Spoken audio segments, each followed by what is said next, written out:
and welcome to Shadows of Nox. I am Elizabeth, and I am regretting this decision to run this game tonight. I'm just kidding. Normally on Wednesdays, you would see us playing Power Rangers, either here on Twitch, and I'm the Blue Ranger, or on the podcast where I'm the Red Ranger.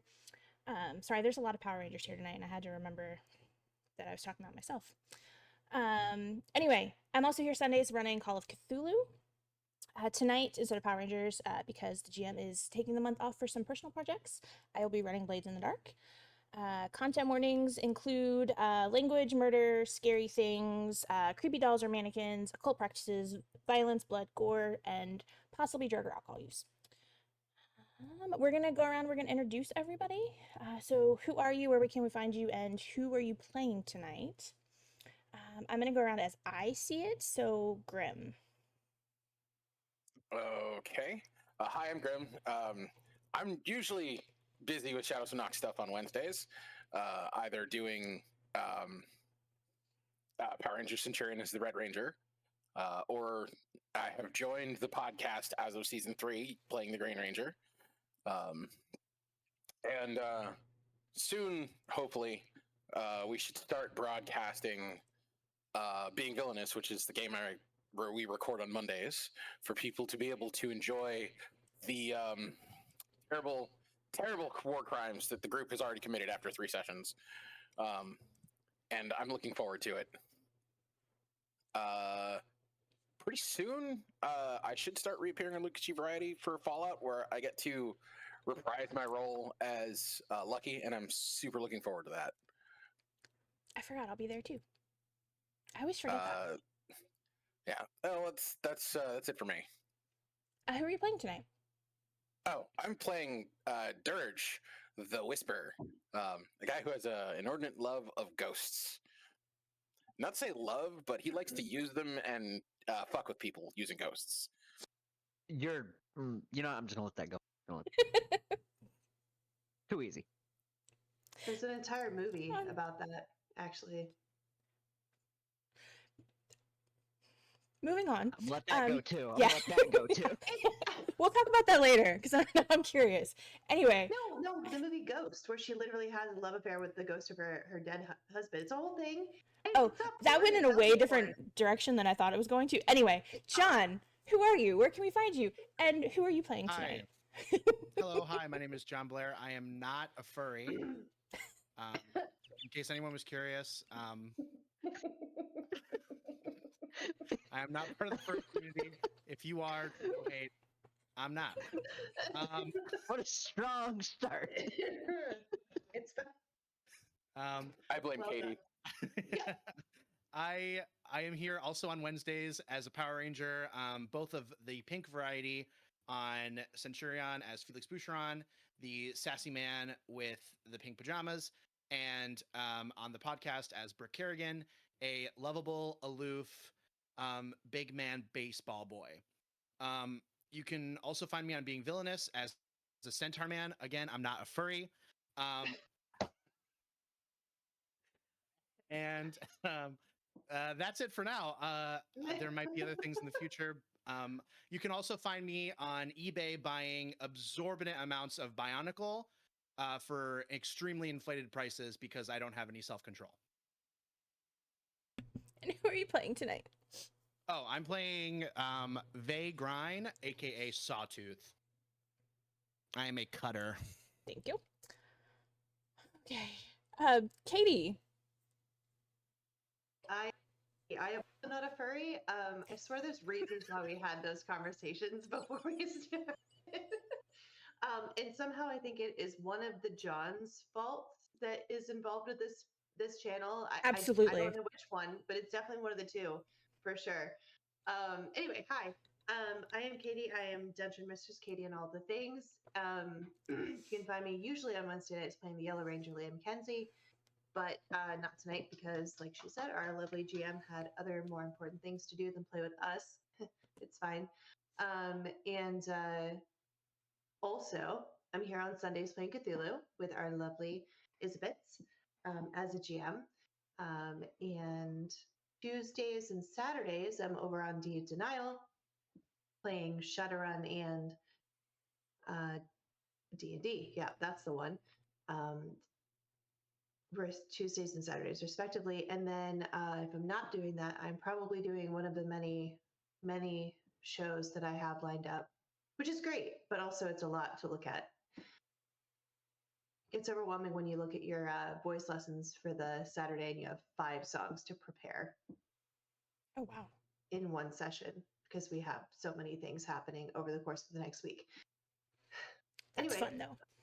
it's fine. It's fine. It's fine. Anyway, yeah, so that's me. And I think that it's just Kit left. Who are you? Why does everybody keep forgetting to say who they're playing tonight? Oh, yeah, shit. Sorry, because I am terrible at this. So I am playing, we're calling her Mitch. I don't know what my real name is, but that doesn't matter because you shouldn't either. And That is fair. Yeah. So it's fine that I am useless tonight. And I am playing something. The Lurk. What did I decide? A Lurk. Yeah. I'm playing a Lurk. I got named Mitch. Okay. Kit. Are you Hi. furry? We're just gonna roll past that. All right, I'm Kit. Yes. Let's call it a yes. I'm in a variety of places, though. For the whole Shadow of Nox thing, I will be in the being Villainous whenever that actually gets around to existing for everyone. I'm the one doing the war crimes. Well, so are the others, but you know. I don't know where I was going with that. There's no good segue there. So I'm gonna be the only player to remember to do it on their own. Thank you. I'm playing Smoke. You're my favorite tonight. I know. I should be always. You know, I forgot I had a rehearsal tonight. You sit your ass down. You're not leaving. Right. I am the playbook Leech, and the reason I am Smoke is because where there's smoke, there's fire. I'm going to be a problem. I mean, what? It's going to be fine. Yeah. So I pre-built all of these characters, and at the time I was like, "Oh, this is going to be so much fun." And then I thought about it, and I was like, "Fuck, this is going to be horrible for me." So I hope you it's your guys fault, enjoy. not ours. It is absolutely my fault. You gave us these powers. I did. You in fact, did make me a Sith Lord, so you know. I did, and I am already regretting it. Okay, so about half of our players have played this before, the other half has not played this before. So as we go through this, we're going to kind of go over how to play. I'm going to go through kind of the world and kind of describe to you where this takes place. It takes place in, they call it the Dark Jewel of Akros, the city of Doskvol. It was established over 1,000 years ago, and it started as a coal mining settlement on the cold north coast of Akros. On the Foundry table, there is a world map that you can look at to kind of get an idea of where you guys are in the world. If you can't see it, let me know. I think you should be able to see it, though. So this city that you guys are in, Doskvol, it's a community of survivors. There has been many tragedies throughout its history. Number one, there was the breaking of the world. It was attacked by a titanic leviathan, massive fires, a plague, civil war, angry ghosts. The sun was shattered in the cataclysm that kind of broke the world, and it plunged the world into darkness. You only really have a dim glow of the shards from the sun at dusk and twilight, but even that is kind of covered up by the fog, because you get a really, really thick fog that rolls in at dusk and twilight. It is always cold, rainy, windy. On really, really bad days, it is all three. Everybody kind of, yeah, basically, yeah, kind of. Everybody bundles up with heavy coats and scarves because it is just really kind of cold all of the time. During the thick fog that blankets the city twice a day, it pretty much obscures visibility for everybody. You won't find many people on the streets at this time. Most of them pile into bars or shops to kind of wait it out. Around the city, there is a ring of lightning towers. This is to protect the city from the murderous ghosts that live in the blighted Deathlands beyond. Every square foot of the city is covered in construction of some kind. There are looming towers, sprawling manors, stacked row houses. It's dissected by canals and narrow twisting alleyways, and everything is connected by kind of a spider web of roads, bridges, and elevated walkways. It is not uncommon for people to have their own gondolas to kind of get from district to district. The city itself is broken into 12 districts. Each one is known for something different. So, for example, if you're looking for the Lord Governor, you would go to White Crown, which is just across the North Hook Channel. If you're looking for the Red Lamp District, you would go to Silkshore. If luxury is more your thing, you would go to Brightstone, which, by the way, is your favorite hunting ground. Doskvol is the most important city in the Imperium, and this is because the giant Leviathan hunter ships are launched from the ports here. The hunters on these ships brave the northern reaches of the Void Sea to fight the Leviathans to come back with a bounty of their blood. The blood is turned into electroplasm, and that is used in many different things, but most importantly, it fuels the lightning towers that keeps most of the ghosts out. One thing I am going to read, and it's straight from the rulebook, is the Shattered Isles, which is this whole world is called the Shattered Isles. Each place here has wildly different climates due to magical forces left over from the Cataclysm. The water of the Void Sea seems to be composed of an opaque black ink, and it's possible to see constellations of shimmering stars below its surface. The sun is a dim ember, providing meager light at dawn and twilight, leaving the world in darkness otherwise. This was once a storybook fantasy world of magic and wonder, and it was destroyed, and an industrial civilization was built on top of the ruins. Do not expect scientific realism here. It's fantasy world. There's going to be things that don't make sense because of magic, basically. So that's just a bit of background about the setting that you're in. This story revolves around a crew of bravos, which are mercenaries or thugs. Your lair is an abandoned building in the docks, and when I say abandoned, it's not like run down or anything like that.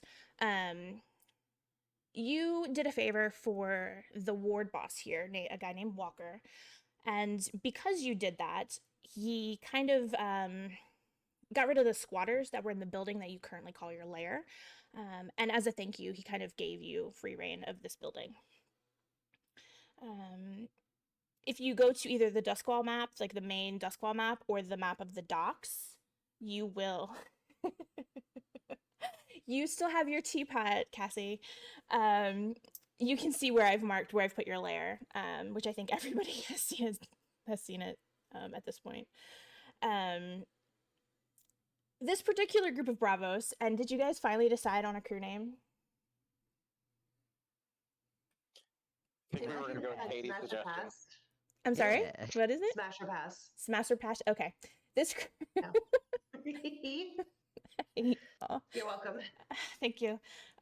Smash or Pass has a favored job type of being the smash and grab, oddly enough. Now, that's not to say you can't or won't take other jobs. In Clap Alley. Come on. This is true. I did put their lair in Clap Alley, and I was kind of hoping somebody would notice that, and of course they did.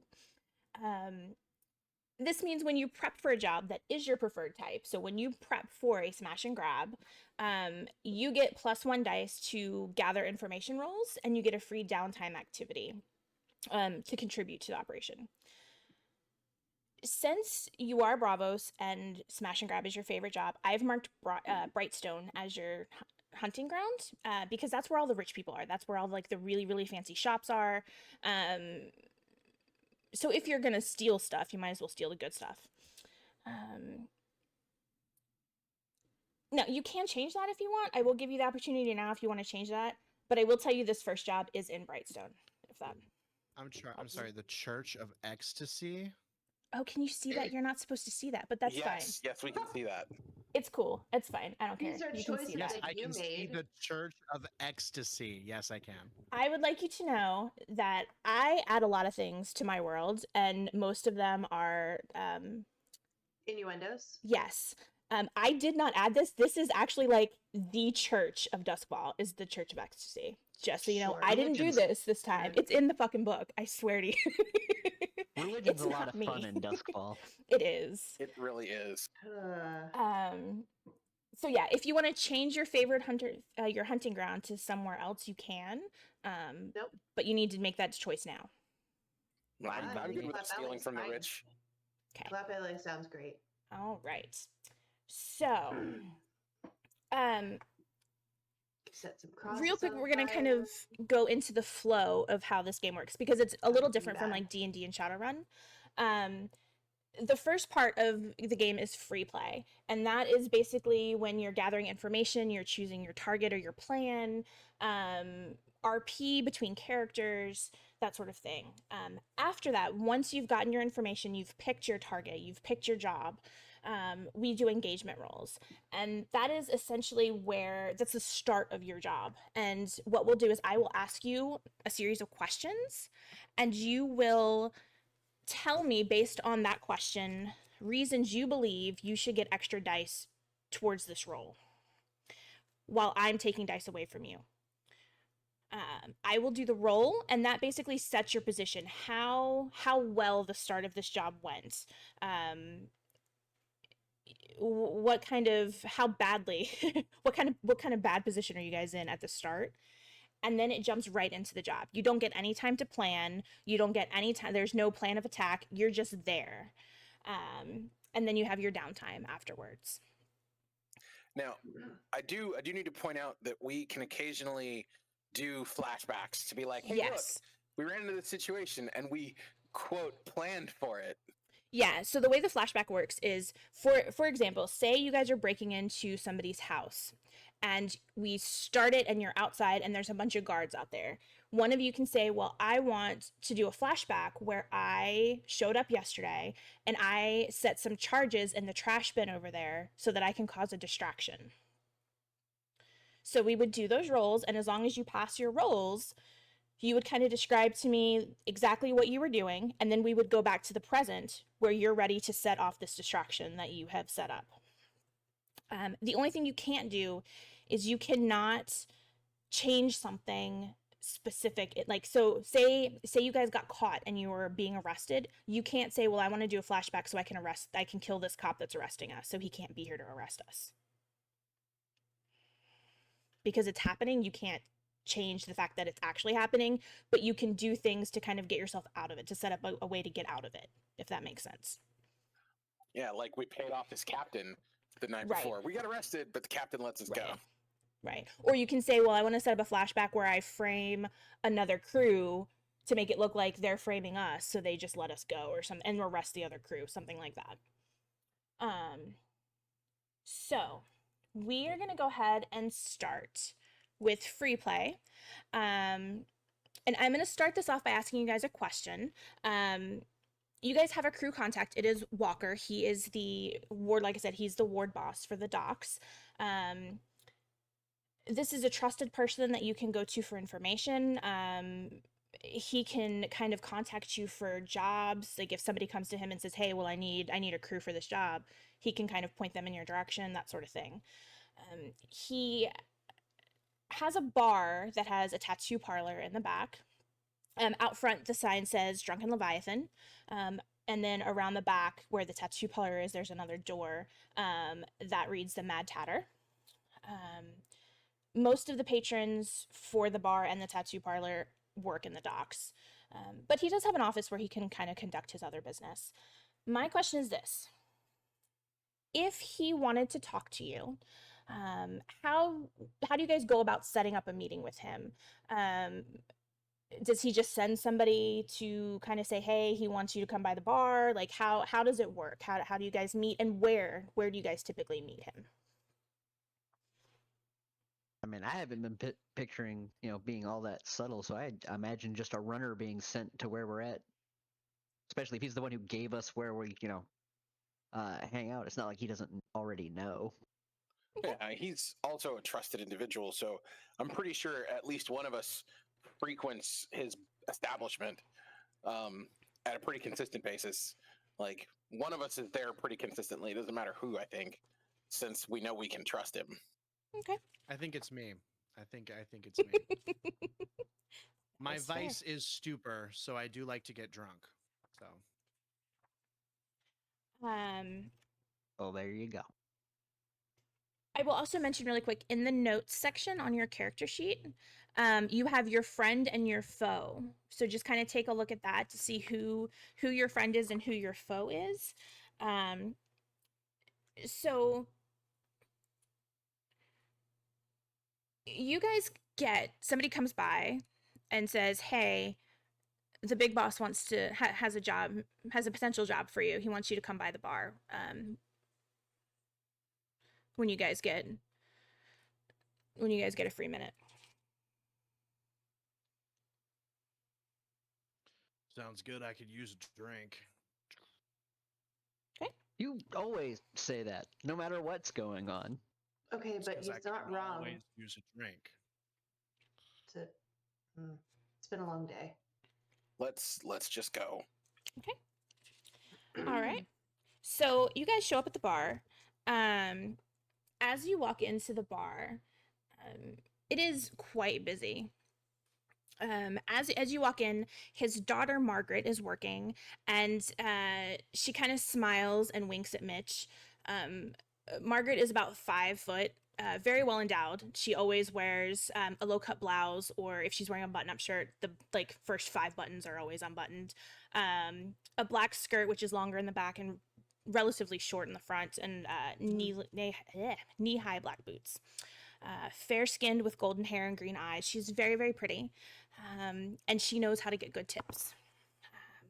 And Obviously. yeah.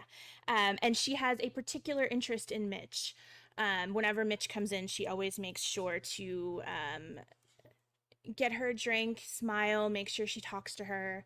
It is quite busy, so she doesn't get a chance to come over and talk to you. She just kind of smiles and winks at you. As you approach the bar, Walker is standing there working the bar, and he pours you each your drink of preference, which would be what for each of you? Probably a whiskey. Okay. What about for the rest of you? It'd be whatever the equivalent of an Irish car bomb is. Okay. Ugh. That is gross, but okay. What about the other Probably two? something needlessly complex. Of course. I expect nothing less from you. Remind me to tell you I guys was the story also- of a friend of mine who asked for an Irish car bomb in Ireland. Oh dear lord. No, gee. don't do that. Yep.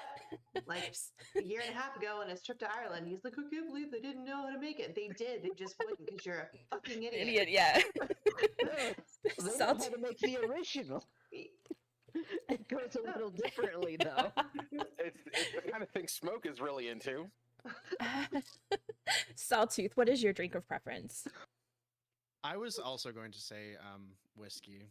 Okay. But So yeah, as you approach, he kind of he pours 2 whiskeys. He sees Smoke approaching, and he kind of sighs and rolls his eyes and like pulls down like 4 or 5 bottles of liquor and starts just like making a monstrosity that is like weirdly colored. It's like a greenish blue color. He doesn't have a name for it, but it apparently is delicious because Smoke likes it. And then It's definitely not safe to consume. no. As Should he light kind of that shit on puts all fire. of the drinks on the bar for you, he nods to you to like come follow him to his office.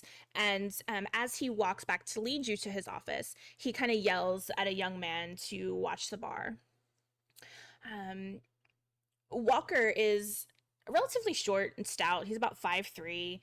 He typically wears worn black work trousers and equally worn black boots, a gray shirt with black suspenders. He has a handlebar mustache and really thick mutton chops, salt and pepper hair, green eyes.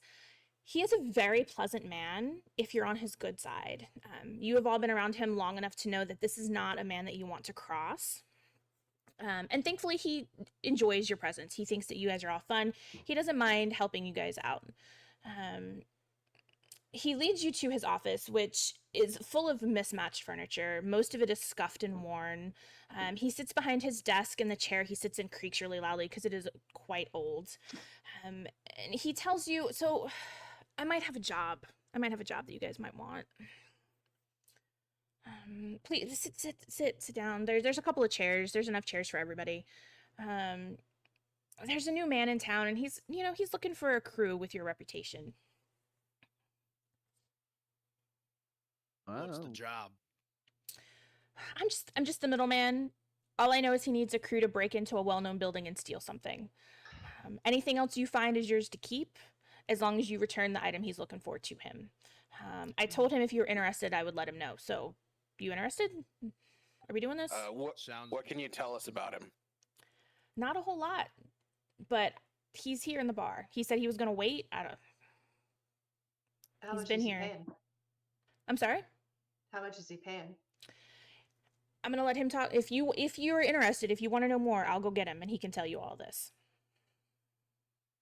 Yeah, doesn't Sure, hurt to have why a not? conversation. Okay, so when we walked in, was there anybody that didn't look like a regular that Dirge or Sawtooth might have recognized? Because I'm pretty sure Dirge comes by just because, even if he's not always drinking heavily. There were several. There was a handful of people that weren't regulars.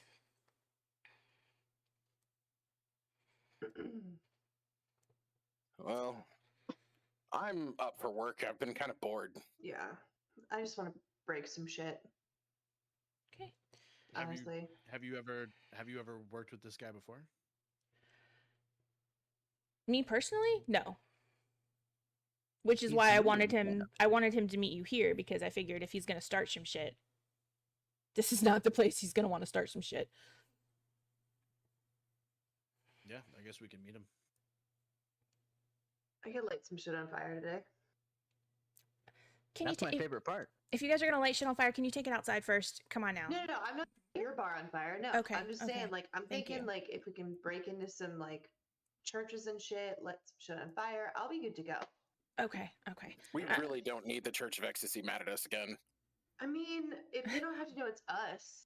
I don't have a calling card or anything. I just light shit on fire. Is that you. my calling card actually? I He mean, nods. once you've burned enough things, they tend to just start assuming it's you. I can say that. for Between sure. Rude. between you and Smoke, yeah. Well, how dare they assume that I am the pyro in the conversation? Right? I He know, nods say and it, gets send it up. to me. Wait here. Yeah. I'll go get him. And he leaves. He comes back a few minutes later, with a man following him.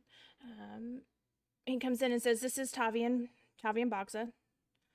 If you're all good here, I'll let you discuss the job. You don't need a babysitter. Just let me know when you're done.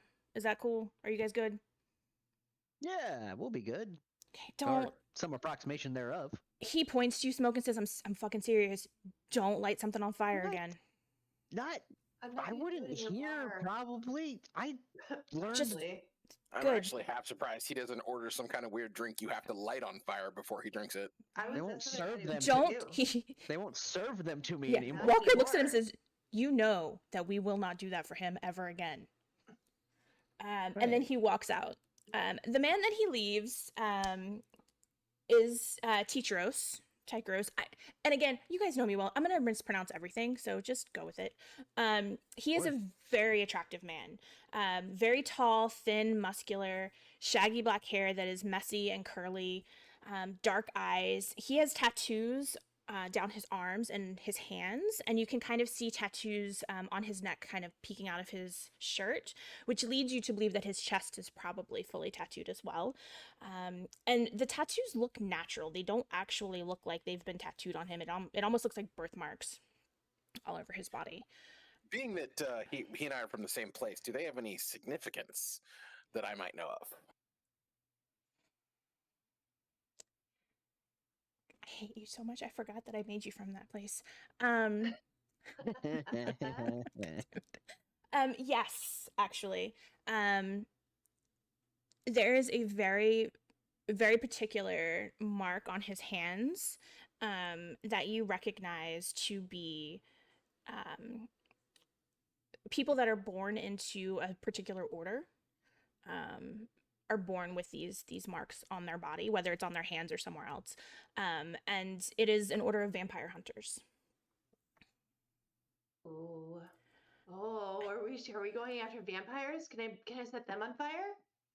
There's only one vampire that I know of in town, and Cinema which Fire. I No. don't think you want to set No. Skurlock on fire. No. that is a bad idea. Gurlock. Skurlock. Yeah, Lord Skurlock. Somebody's read a little too much fantasy. I just realized I made this person. The person I just described is actually a real person that I inadvertently made into this NPC. Sorry, I didn't mean to do that, but it's fine. So Anyway, so yeah, I'm not mentioning the tattoos to anybody else while he's around. okay. So That's fair. Okay. So since you are from the same place, do you have some mark that is visible on you? Because most of the people from that place have some sort of weirdness. yeah, he's got essentially like a vague outline of like on his hands of what looks like his skeletal structure, and right around his cheekbones is the same thing. When he's in very low light, they tend to stand out because they're much paler than his actual skin tone. So it literally looks like in different parts of his body you can sort of see his bone structure. Very cool. All right. So, Tavian's kind of leans on the desk and says, "I'll just get right into this. An artifact, a very important artifact, was stolen from my order, and I was tasked to track it, and I have tracked it here. I believe someone from." I really wish you guys hadn't been able to see that, but anyway, I really believe that someone from the Church of Ecstasy stole it. I believe that it is being held in the Sactorium, but since technically it is a place of worship, it's a holy place, my order has forbidden me from going in and taking it myself. So I need... Sure, if you consider nightly orgies and partaking of all kinds of mind-altering substances to be holy. I mean, to each his own. No judgment. No. I'm not, it sounds like a kink to me, and that's great because we are kink friendly here. Exactly. Including furries. Oh. Including furries, absolutely. Okay. I was taking a drink and you pulled it out of my brain. So yeah, I need people to go in and get it for me. What? Quietly, preferably, if that is a way. From my research, I and this is something that not everybody would actually know. Apparently, there is a labyrinth of dungeons under this church. For what purpose, I am sure I don't know. But I believe that it's being held down there. That is also where I think they have their coffers. And if you can find it, you can loot it to your heart's content and take anything you want and sell it. I don't care. I just want my item. I'm also willing to pay you a coin or two for doing this, for the trouble. How many coins are two? So, okay, the way money works in this system is it's arbitrary, basically. Oh, I'm fully in Shadowrun mode. I'm sorry. No, you're fine. I meant to bring this up anyway. So the way money is expressed by coin. It is understood that any kind of day-to-day expenses, any kind of silver that you spend on food, anything like that, is you just have it on you. You don't actually subtract it from anything. One coin is essentially a purse of silver. Okay. Or like a week's wages, which is why on your sheet you have coin and stash. It's not practical to carry like 15 coin on you because it's like a chest of silver. So you carry like 1 or 2 coin on you and the rest of it goes in your stash. So when he says he's willing to pay you 1 or 2 coin, 2 coin is basically the weekly income of a small business. Okay. Okay, never mind. So that is what he is offering to you. If you're going to make us break into the Church of Ecstasy, it might be, it's hopefully closer to 2 than it is 1 coin. I'm sorry, say that again. I said if you're gonna make us break into the Church of Ecstasy, it better be closer to 2 coin than 1. If you get my item, I will make sure you get the 2 coin. Great. What's the item? You keep saying the item. Like, what is it? Because there's a lot of random stuff we could grab in a church that would be the wrong thing, probably. He looks a little uncomfortable, and he says, Thorn's crown.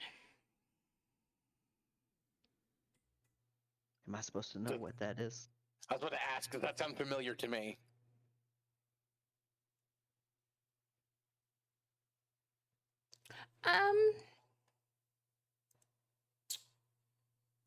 You know what? Give me. We'll see. We'll do the first roll of the night. Give me. You tell me what you think you would roll to see if you know this thing. I mean, study comes to mind. Okay, give me a study roll. Risky standard. It's fine. It's terrible, but you know, 1 dice is better than no dice. God, fucking seriously, a 6? Now you have to So- tell the floor. What you get for giving us like shit to do. I know. You could have taken that off. You know, you could have taken tonight off instead of dealing with the arch. I could have, but you know, I don't do well with downtime and quiet, and I have to do something, so you know, I just torture myself. So the way dice rolls work, if you roll a 1 to a 3, or okay, if you roll a 1, that is a critical failure. What you're trying to do does not work, and you have a consequence against you. I pick the consequence. Or sometimes I'm nice and I let you pick the consequence, but most of the time I pick the consequence. A 2 to 3 is still a failure, but it's not like a critical failure. You still have a consequence, but it's not going to be as bad as if you rolled a 1. 4 to 5 is a success with a consequence. So you do succeed, but it doesn't quite succeed the way you want it to necessarily. And then a 6, as he just fucking rolled, is a critical pass. So you just pass. You do whatever it is you were trying to do with no consequence. Success. Fucking success. So I really didn't actually want to give you guys this fucking information. Fucking Grim. You're the one. Who I don't did. I know. know. You I coulda did. Just said no. You don't He know rolled anything. badly. I did not expect him to pass. You know, okay, so this guy is a vampire hunter. So obviously if he's looking for an artifact, it has something to do with that. You have a vague recollection that there was rumored to be a vampire named Thorn. And so vampires aren't like vampires in our world. The way a vampire is created in this world is a ghost possesses a person. And if that person is possessed for long enough, it displaces the person's soul, basically. It takes over that person, and a vampire is formed, basically. They turn into a vampire this way. And instead of feeding on blood, they don't necessarily feed on blood. They feed on life essence. They suck somebody's life essence. Colin Robinson, is that you? Robertson. I hate you. Love you. So you have this like vague recollection that there is a vampire out there named Thorn that is very, very old.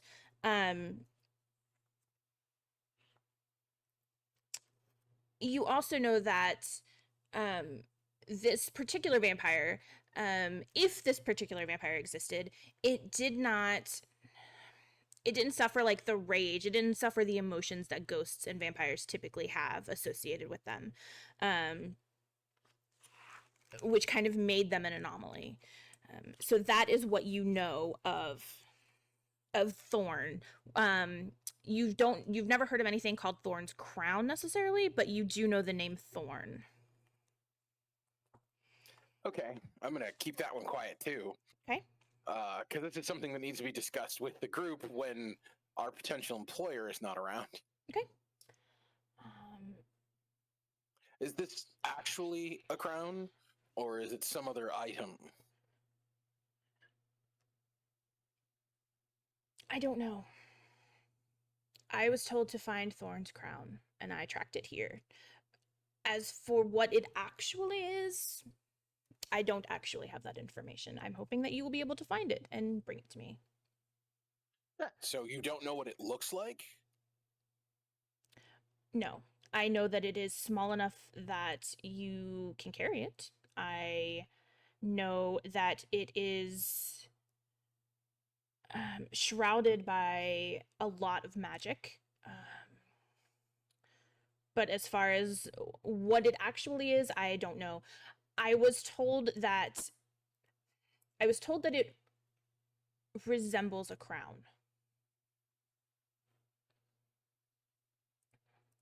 Here's hoping we find the right crown. No kidding. We'll just have to loot every crown we come across then. I mean, I was gonna do that either way, probably. Then again, I suppose we don't know how many crowns are in the previously unknown catacombs beneath the Church of Ecstasy.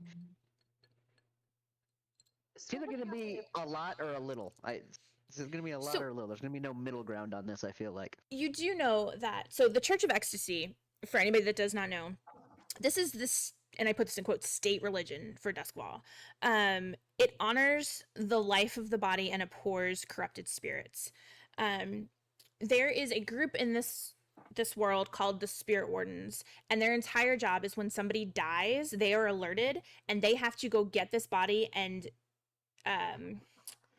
take care of it before the person's spirit rises and becomes a ghost. That is their entire purpose, to make sure that ghosts do not rise in this world.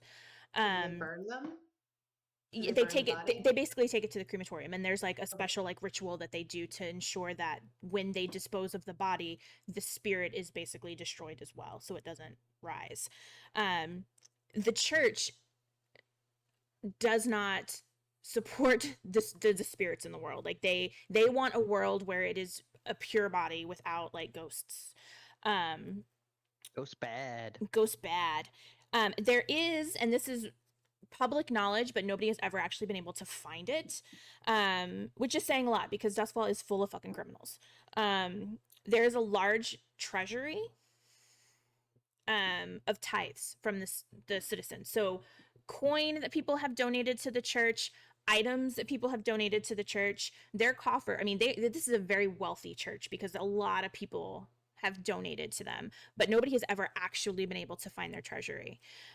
So this guy is telling you he is pretty sure it is underground in this labyrinth of dungeons, which is why nobody has ever been able to find it.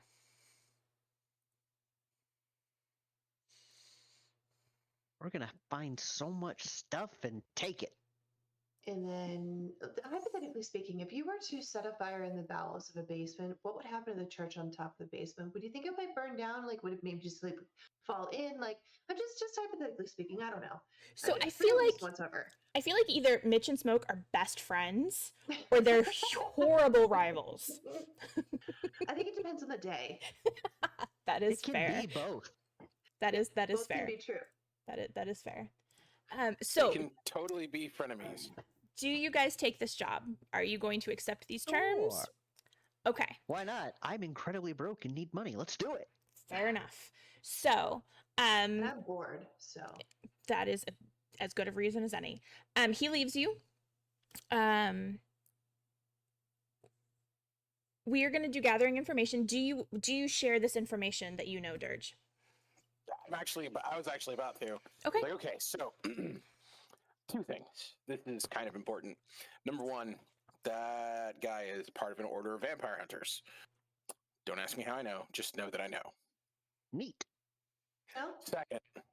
Second, Thorn, based on what I've learned, encountered, heard rumors about, etc., etc., etc.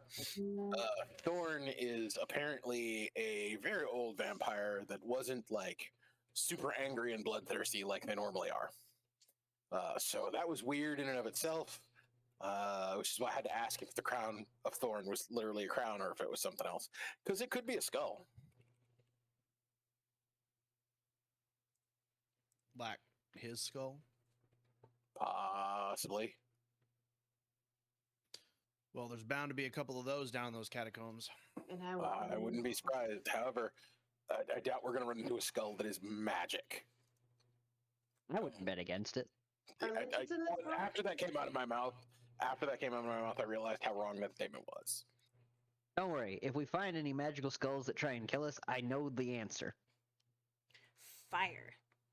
Yeah. Fire is always the answer. Everything burns if you just try hard enough. So Skull, I can always smash it with my hammers. we are going to go ahead and That's gonna be do boring. gathering information. So we're going to go around the table. Each one of you can tell me how your character is going to go about gathering information for this.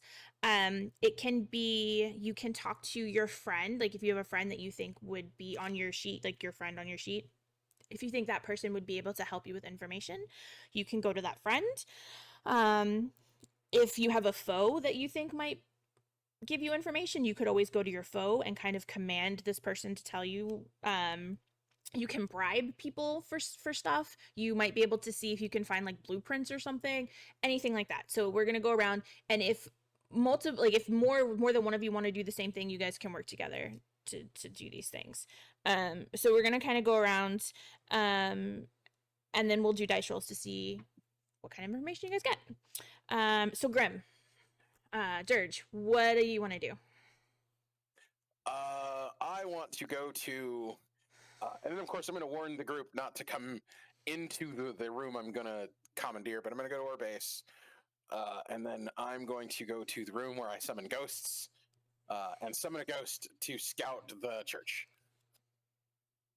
Of course, I'm warning the group, hey, I'm going to summon a ghost, so you might not want to come in the room.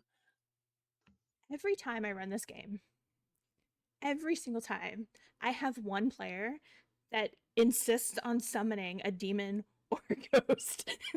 hey, you knew what I was what I was did. all about No, when I know. when I pitched Dirge. I'm not complaining. I'm just saying. So far, I just want to warn you. So far, only one person has successfully done this. Cassie, I'm looking at you. You were the only person that has ever summoned a demon and actually like summoned a friend. Like they were buddy. It was great. I'm just saying, nobody has succeeded. They're too dangerous to deal with. I'm summoning a ghost, which I could potentially put into a jar if it tries to kill me. That is fair. Before we do that dice roll, I want to know what everybody's doing, and then we'll kind of go back around and do dice rolls. Does anybody else know what they want to do to try to get information? Yeah, I got a friend, Eckerd. He's a corpse thief. Feels like the sort of dude who might have come across spirit wardens and might have some, information, rumors. Maybe he heard them chatting about something. Sure. I don't know. When they were aggressively telling him to get fucked. All right. Sawtooth or Mitch? What about you guys?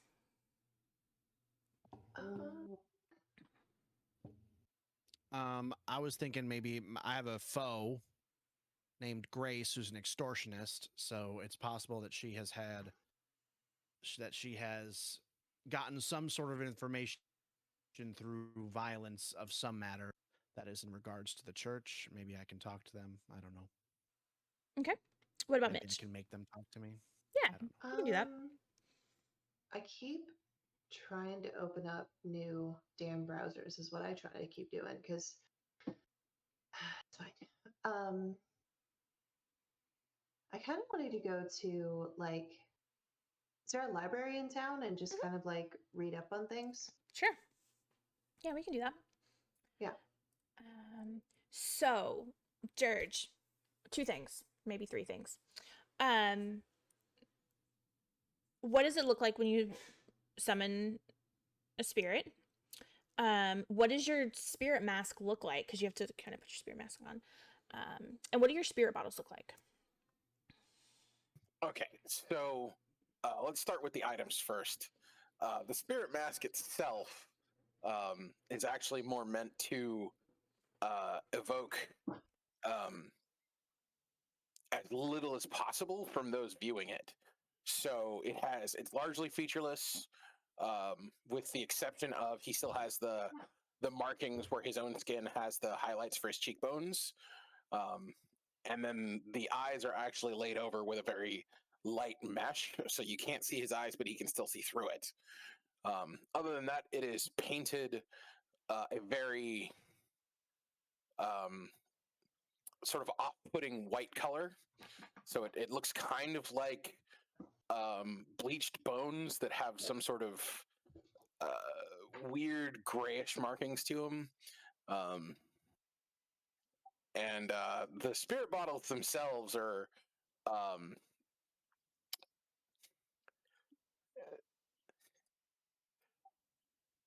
they're more like vials. But they do, like, what you'd be looking at is more like a bottle that has like the rounded bottom with the long neck. And instead of like a cork or anything like that, it gets tied up with another glass lid. And the tie that he uses to hold the lid down is laced with silver. So it's a largely plain bottle that you can't see through because it's sort of the glass is misty, and then you have this somewhat shiny rope that holds the lid in place. When he summons ghosts, he uses ashes from dead bodies as sort of a boundary marker. So he's constantly stealing ash from the warden in order to create these circles. And usually one of the other things he does is he will bleed something fresh into the circle to kind of placate the ghosts so that there's life force inside the circle. Usually it'll be like a small rodent or something like that. Okay. Go ahead and give me your attune roll. And while you're doing this, unless you want to do one of these things, I will just mention that there are a couple of ways that you can try to add dice to your rolls. You can push yourself by taking on stress to get a dice. You can also take a devil's bargain. And the way I do devil's bargains is either you can ask me for a devil's bargain and I will give you one, or if there is one that you have thought of and you want to propose it to me, I'm cool with that too. And essentially what it is I will say, okay, you can take an extra dice, but this consequence is going to happen. And you don't have to take it if you ask for one. You can decide that the consequence is too great and you don't want to do it. It's not like once you ask for it, you have to do it. Well, Anyway, I was going to push myself to get the extra dice for Strath. Okay. And I was going to ask you what you were going to be willing to offer me for a devil's bargain. Well, you can only do one or the other. Oh, well, then I'm just going to take the stress. Okay. I don't remember if it's one or two. Pushing yourself Self is is two. two. Teamwork is one. Yeah. Okay. All right. So here we go. It's just standard and risky because it's pretty controlled.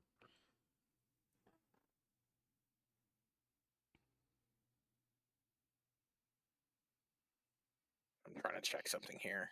Yeah.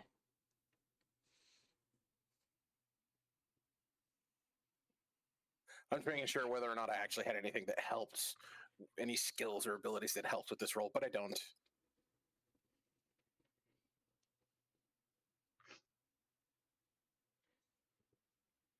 Oh, that's glorious. All right. And the way the actual, and I don't think I mentioned this when we were talking about dice rolls. When you roll multiple dice, if you have a point in the attribute, the skill that you are using. So for instance, for attune, I'm assuming you have points in attune, Dirge. That's why I rolled 3 dice, because I have 2 points in attune. You take the highest dice that you roll.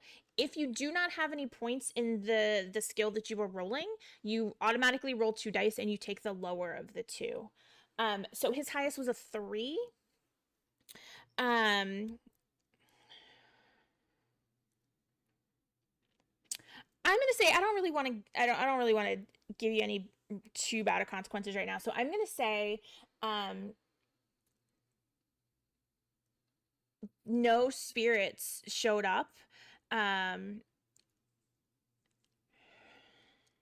the spirit bottle that you had out and ready just in case shatters. So you are down a spirit bottle. Oh boy, that's gonna take some time to replace. Sorry. You wasted your good roll. I Sorry. did. Oh, when nothing shows up, I'm gonna go ahead and clean everything up. Okay. No reason to leave bait for a ghost to show up later. And then That would have been a fun idea. From near the docks, I'm assuming there's probably, at the very least, like a gutter that has water flowing through it. Yeah. I'm just gonna throw the dead rat in the gutter so it goes into the water. Okay. Who wants to do theirs next? Can I change the way I want to Yeah. collect information? Of course.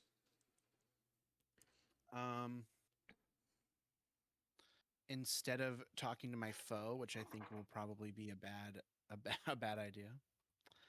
I'm going to maybe, are there any, since I am a heavy drinker, do I know of any bars around the church or places that any sort of places around the church where maybe people who are members of the church or things like that might go in their spare time, that I can maybe like eavesdrop or intimidate some information out of? I will say I will give you two options. There is kind of a snooty high-end bar in Brightstone where the Sactorium is that the snooty people go when they don't want to actually be seen in Silkshore. You also know of a pretty popular bar in Silkshore that you have seen, at the very least, members of the church there.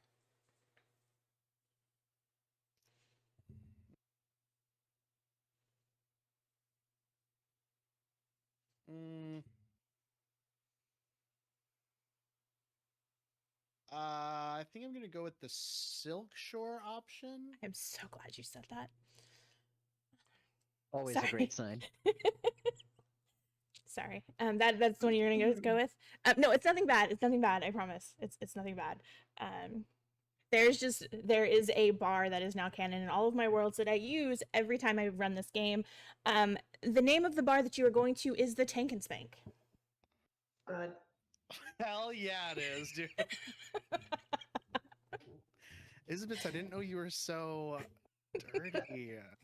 That's not even her invention. I was gonna say, I did not make that up. I had a player make that up, and I stole it, and it's now in all of my games. Yeah, I'm going to the Tank and Spank, baby. That's where I'm going. All right. So the Tank and Spank is in Silkshore. It moves around every time I run this game because I never remember the last place I put it. It's a wandering bar. migratory.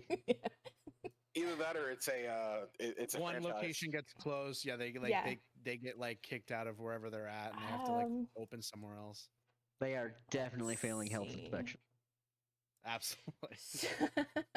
So because I keep putting things in really, really fun places, I'm surprised the Tank and Spank isn't on Clap Avenue.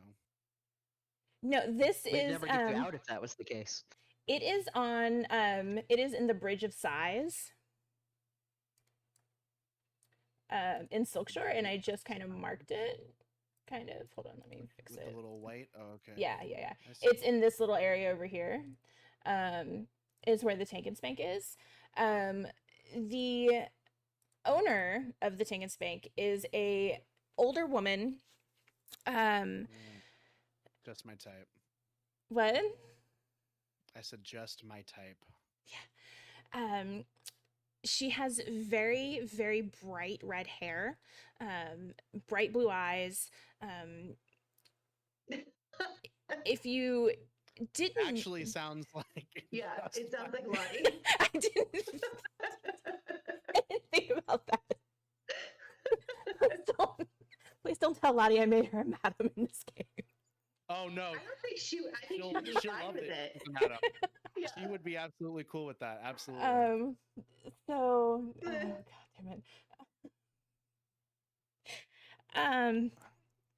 So yeah, bright red hair, curly.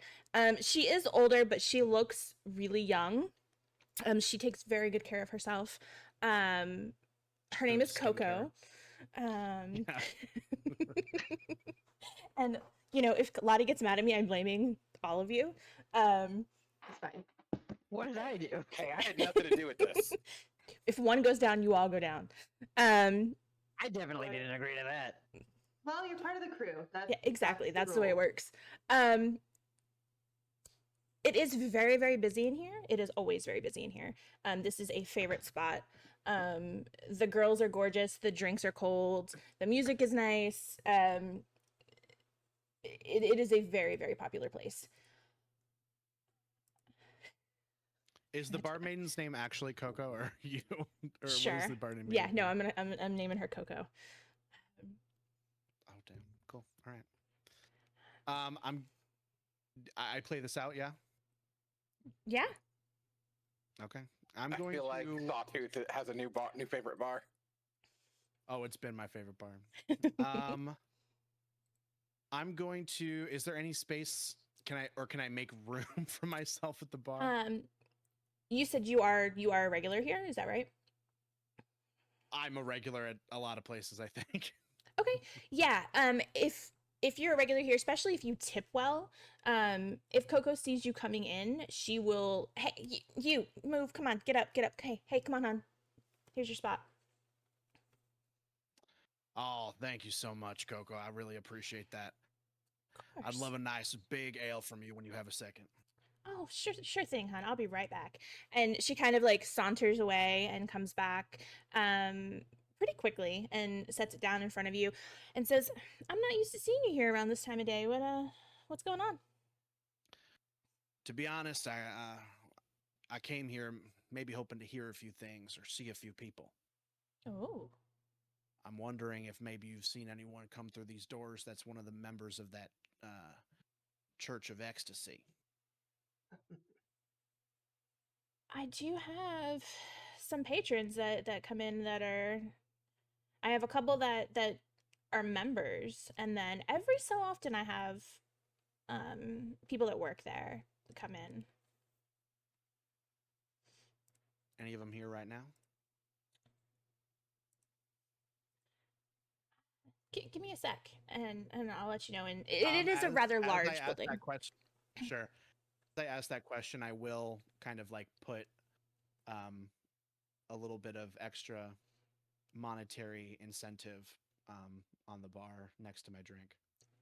She happily takes it and she gives you a wink and she kind of puts it in her corset and says, "That's why you're one of my favorites." And she kind of rubs her hand on your shoulder and says, I'll be right back. Give me a sec." And she makes a lap around the main bar, and then she kind of goes. There's some stairs to the like left of the bar that lead up to private rooms. And she's gone for maybe about 15-20 minutes, and she comes back and she says, "Upstairs, Penelope has there's a patron and a priest in the room with Penelope. I've cleared it with her, so if you want to go in there and talk to them, she'll leave and let you know when it's good to come in."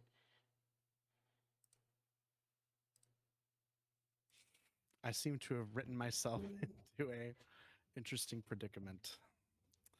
All right.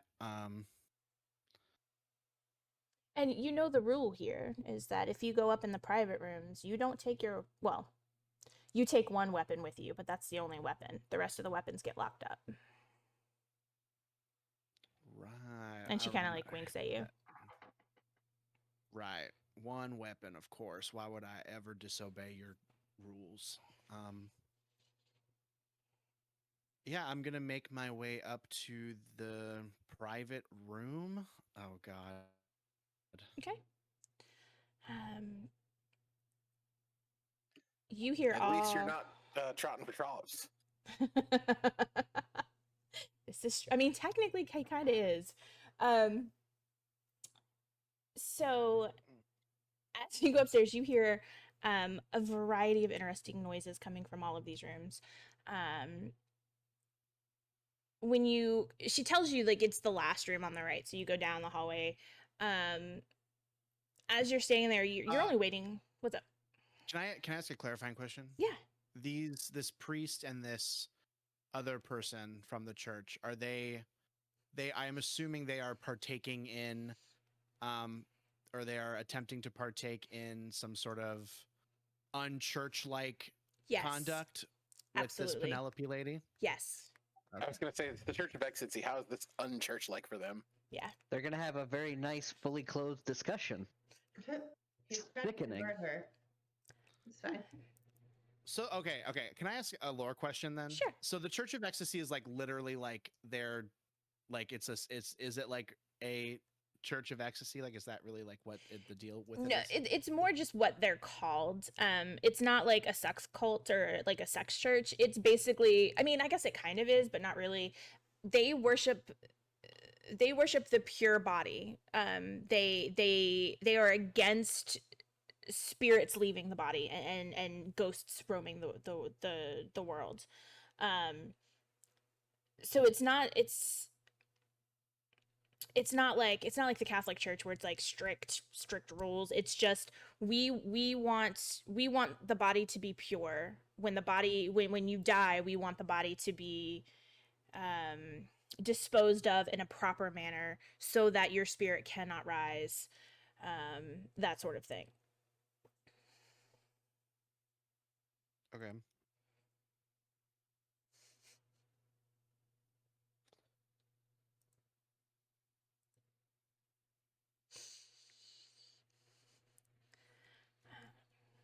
Are you waiting for Penelope to come out and give you the okay to go in the room? I was actually thinking of just kind of like busting down. I was thinking about smashing in, essentially. That is, it's not, the door isn't locked, so if you just want to walk in, you can. But if you want to be dramatic about it, you can absolutely do a rec roll to see if you can like break down the door. I'm not gonna break down the door. I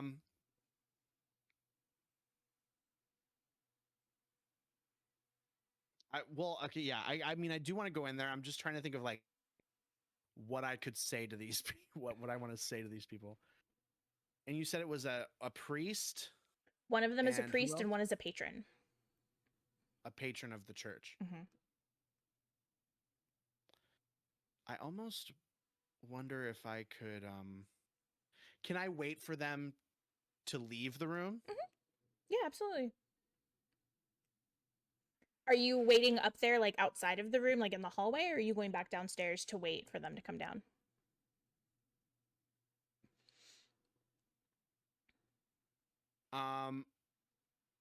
I'll wait up there so it looks like I'm more like waiting to Okay. go next. Okay. You wait for about an hour and a half. And the door opens. At one point before that, Penelope does actually open the door because she told Coco that she would come out and get you. And I imagine you just kind of like wave her back inside to finish.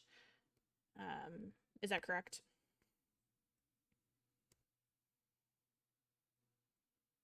I don't know. Okay, my thing is intimidation. Mhm.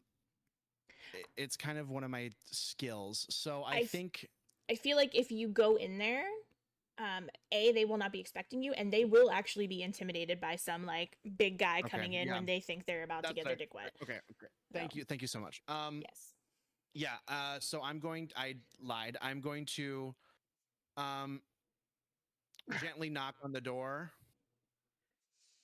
and I'm gonna say, I'm giving you 3 seconds to get your trousers back around your waist.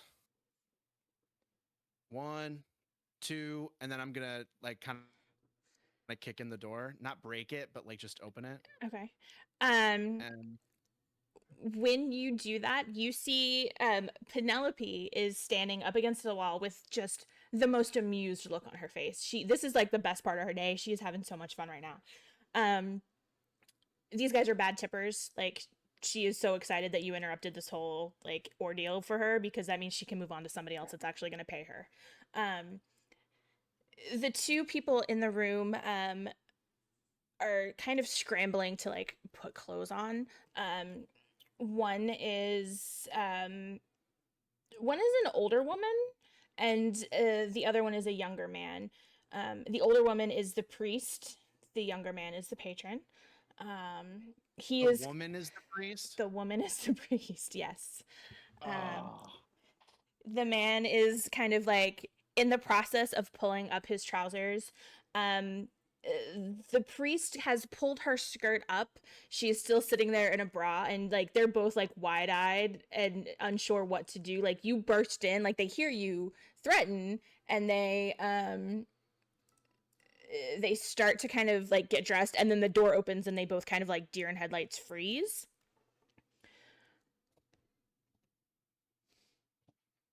Do I know which one is the priest, or do I have to kind of figure that out?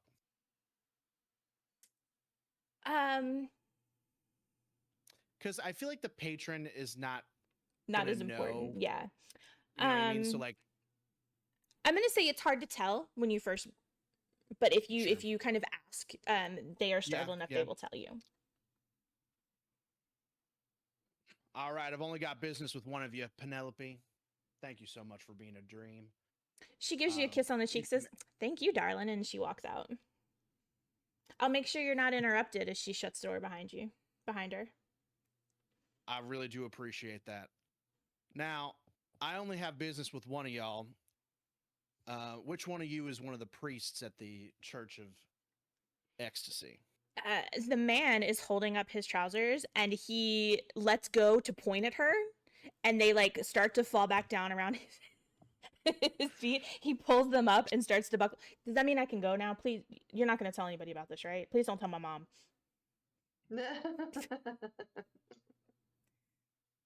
Get out of here. How old is he supposed to be?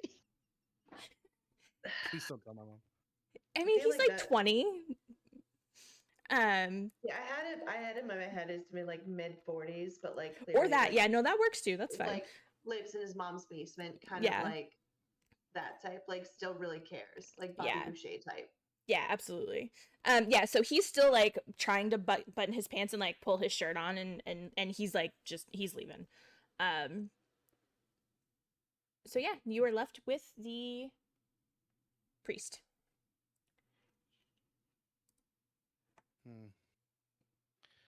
I'm wondering if I should just like come out and just be like, you know anything about Thorn's crown? But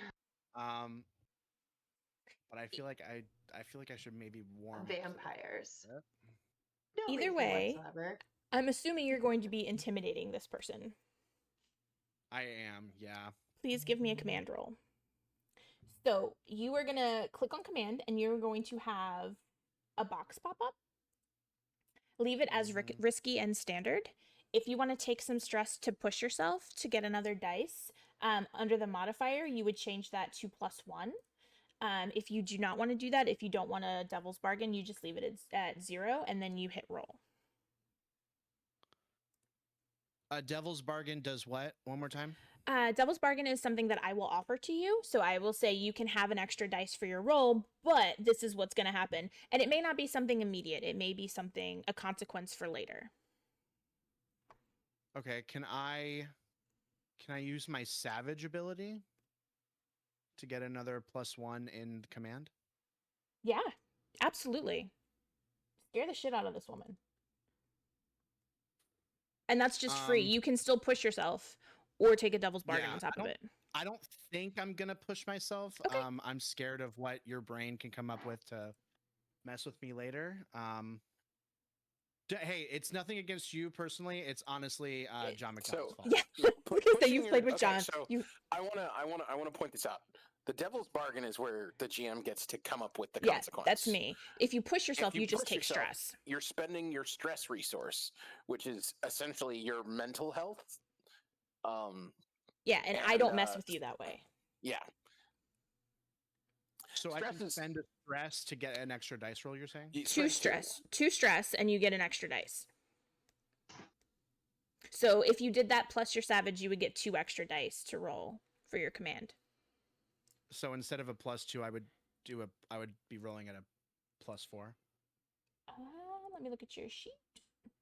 I have 2 dots in. Yeah. command. So you would roll the 2. If you didn't do anything, you would just roll 2. With the savage, you would turn it to a +1, and if you push yourself, you would turn it to a +2. So essentially, you'll be rolling 4 dice total. Trying to think what. Okay, we don't know what it looks like. Right. So that is like, if I can find out what it looks like, that would be very helpful. We also, a map of it would be great, but I don't know if I can get a map of it. But if I can find out what it looks like, I think that might be the best option. Okay. Yeah, so if you're gonna do savage, you're gonna change it to +1 in the modifier, and if you're gonna do that and push yourself, you're gonna add 2 stress to the stress bar, and you'll do a +2 in the modifiers, and then hit roll. Okay.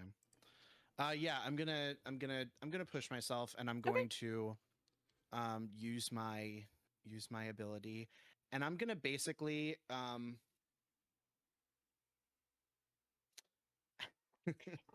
If you just want to do a blanket, I want to find out what everything she can tell me, and then based on the dice roll, like if you get a 6, you will get a bunch of information. If you get a 4 or 5, you'll get a little bit of Okay. information, that sort of thing. All right.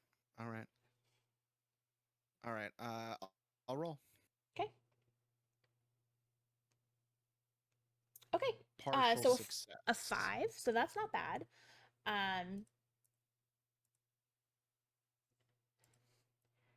She and she is frightened. She is absolutely Yeah, I frightened of imagine you. I like broke something very close to her face or something like that. She manages to stutter out. I am I can get you a blueprint. I can get you a blueprint. I can get you a blueprint. While you're doing this, I'll be right back. Okay. Give me a minute, just 2 minutes. Yeah. Wow, I do very much appreciate that sort of help. Now, how will I be receiving this blueprint?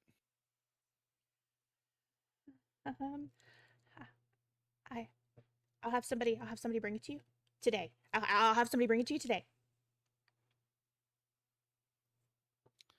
All right, tell them to meet me. Is there a good place that I can like casually meet up with somebody? Literally anywhere. It can be another bar. It can be There's the a lot of fucking alley. parks. Yeah, there's parks. Literally anywhere you want. Everybody does crime, and everybody knows to look for the blue coats, which are basically the cops. So it is not unheard of to do handoffs in the middle of the street. So literally, the blue coats are basically just a particularly large and effective gang. yeah, basically. Okay. Right. In that case, maybe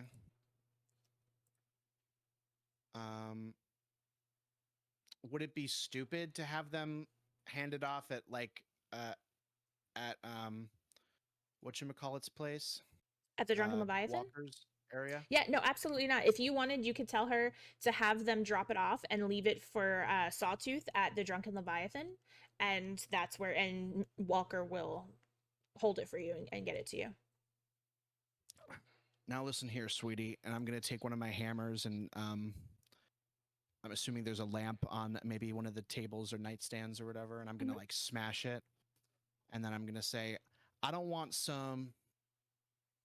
just some random coming here and meeting me.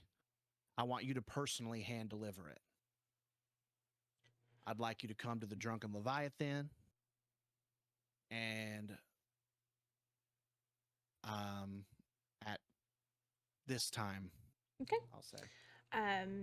she starts crying and nods, and that's all the information you can get from her because you have scared her so much that she just basically burst, like she's just like shaking and crying. She's so scared. But she will bring the blueprints, and since you guys can already see the map, that is the blueprint that she gives you of the Drunken Leviathan. I mean, of the place. Church of Ecstasy. Yeah, thank you. The dungeon, the labyrinth dungeon of the Church of Ecstasy. Where is that? Is that on the Earth? Or is that So on on page? Foundry at the top, at the very top where you see like all of the maps, if you see Church of Ecstasy and you click on it. That's not actually one we could see.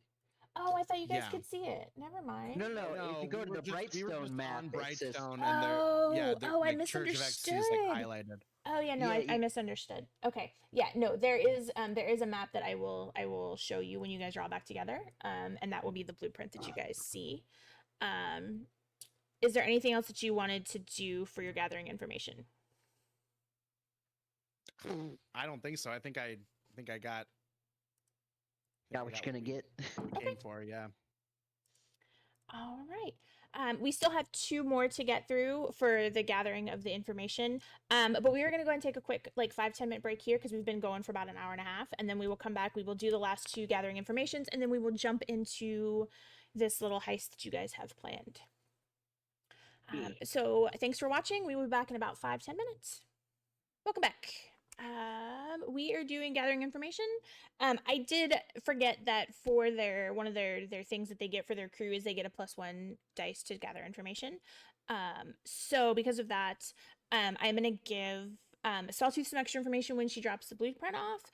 And for Dirge, we decided he is just going to get his spirit vial back.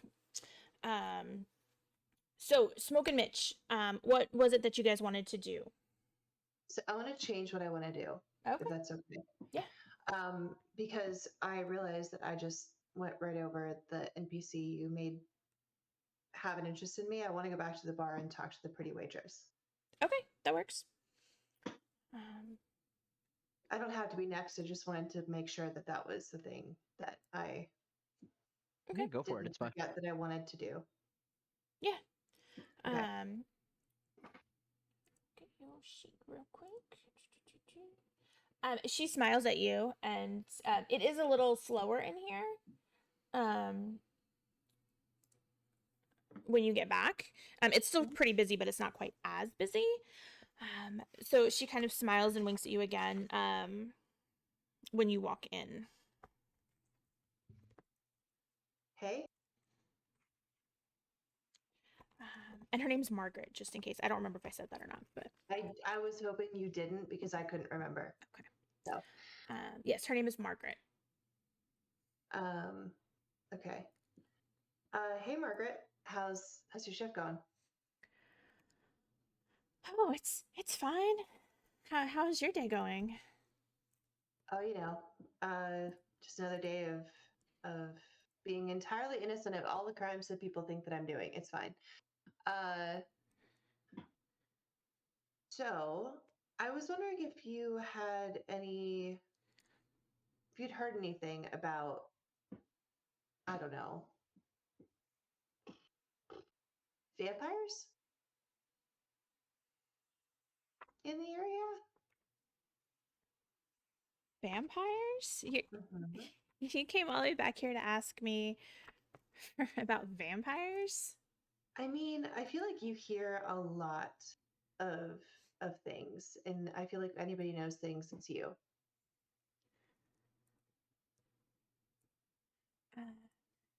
She kind of blushes a little and she says, all right, well, look, why don't you look there's a booth over there that's open. Why don't you go sit down? I will bring you a drink. I'm about to take my break, and I will come over and I will talk to you about vampires, I guess. Sounds great.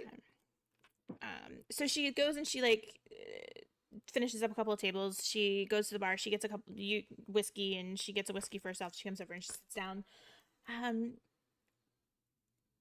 Give me a sway roll right quick. So sway is what you would use when you want to influence somebody with guile, charm, or argument. So if you're trying to flirt with somebody or something like that, or charm them into giving you information, you would use sway. And the same thing goes for you. If you want to push yourself, you can take 2 stress and add an extra die. 6. That's a 6. I don't think I need to do anything. No, you don't. She smiles at you. She says, "Okay, look. I mean, everybody knows about Lord Scarlock and the rumors that he's a vampire. Is that what you're talking about?" I mean, no, not as such. There might be rumors of a vamp in the bowels of the church. She kind of like looks around and, okay, look. I've heard some things, but I mean, honestly, come on, it can't be true. It can't be true. And I'll just, if it's crazy, that's fine. Like, the crazier the better, honestly. So this comes from like a friend of like an ex sort of situation. But the ex was a member of this church, and apparently he was like really, really into it, like really, really into it, and that's like what led them to break up. Anyway, that's not important. What's important is apparently, if my friend is to be believed, there is like a secret sect within the church who the people in it are like extra devout, and they're almost like a cult. And she said that her friend told her that he said that there is like experiments going on in the underbelly of the church, which can't be true because nobody's ever found it. It has to be bullshit. But anyway, there's supposed to be like vampires and like ghosts and shit down there that they like experiment on. That sounds too crazy to be true, right? I think that your instincts are probably spot on, but like, just in case they're not, is there anything else that you might have heard with as far as vampires and ghosts and I mean, daddy not vamps really. and whatnot? Not really. I mean, just just like the rumors that Lord Scarlock is a vampire, but I mean, other than that, I really haven't heard anything else. I'm sorry. You've been very, very helpful.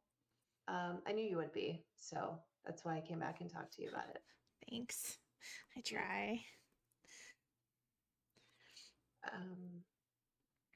So have you ever been to the church?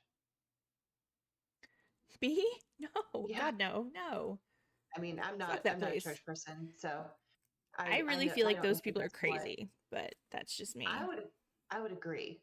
I would agree, which is exactly why I didn't know. I figured you probably weren't because you're not crazy. But yeah.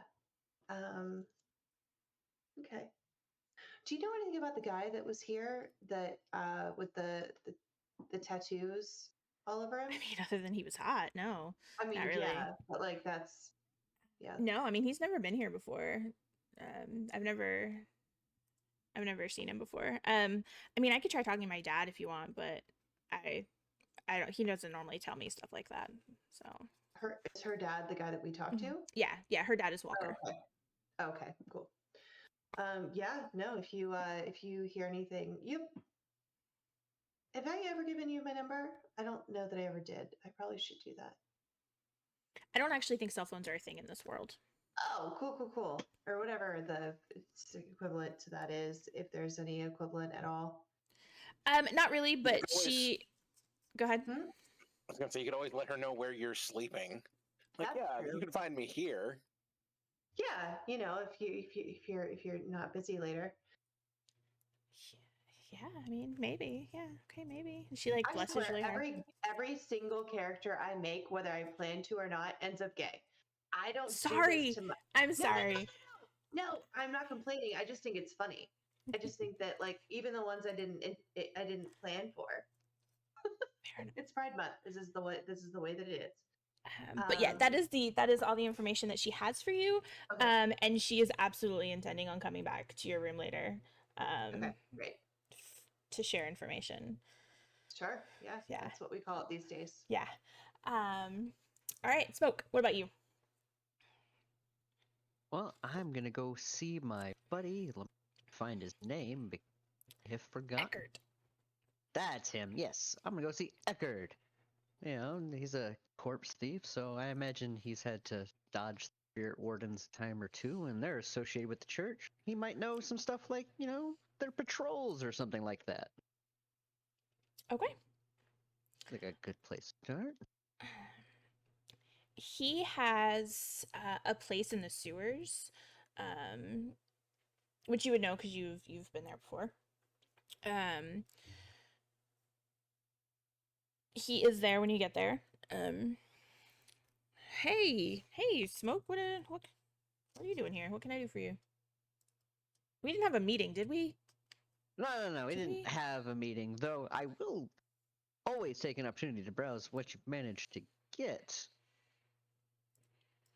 I am planning to come into some money very soon, so I'll be re-upping on several things. Not the point.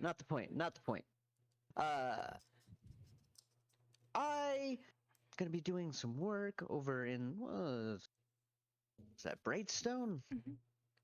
Yeah, Brightstone. Fancy. Bright Shore.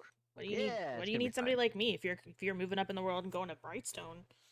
Yeah, moving up in the world. We'll call it that. I said I'm doing work there, not moving there. Kind of work I do is benefits from the, you know, nicer areas. Or at least I get paid more for the nicer areas. Point is you're out and about. You skulk here and there and everywhere. And there are certain groups that I'd like to avoid knowing that I'm there. I figured, who should I talk to? My buddy. All right. Well, I mean, yeah, I'll help you out as much as I can. Who are you trying to avoid? Oh, the church, backstage, spirit warden, you know, the usual. Okay, yeah. All right. Um, Sure. specifically, what do you need? Like, where are you talking? Like the actual church or the Yeah. crematorium? Uh, clarify for Kit, I'm pretty sure we need the actual church, right? Yes, you do. That's what I thought. The church, the Sactorium, I think they call it. Fancy name. Real fancy. Completely point. All right. Well, I mean, I don't do much work in the actual Sanctorium, but I mean, there's always uh Oh, I'm sure you know someone who does their line of work. Gotta get that yeah. coverage. Yeah. Should I make a sway? Yeah, I would say either sway or consort. Whichever one you would like. I'm gonna go with sway. Considering I have a dot of it. Fair enough. Remember the +1 I Yes, you get do get for the extra having it. +1. Yes. Yeah. Let's do it! Double thickness! I really don't. That's not okay. No, so Oh, it's he fine. It just means I won't get any of this later when things are This trying is- to murder this us. is true. No, he says I mean, I've heard some stuff. I mean, the clergy is weird, man. Like they're always there. Like there's somebody always in that fucking church. It is if you're trying to break into that church, like in the church to steal stuff, there's always going to be a bunch of people there. They have security. What kind of church needs fucking security? The kind that's doing some crazy stuff. Yeah. No I mean, church, cult, homeowners association, anything I've ever heard of isn't doing something sketchy in the background. Bedrooms and gardens. Exactly. so I mean, You don't get that big without weird stuff in your basement. That's what she said. obviously the best time that you're going to want to go, the time that they don't have the time there's the least amount of guards is going to be in the middle of the night. But I mean, as far as like patrols and stuff go, I mean, it's going to be a rough job. Your timing is going to have to be perfect.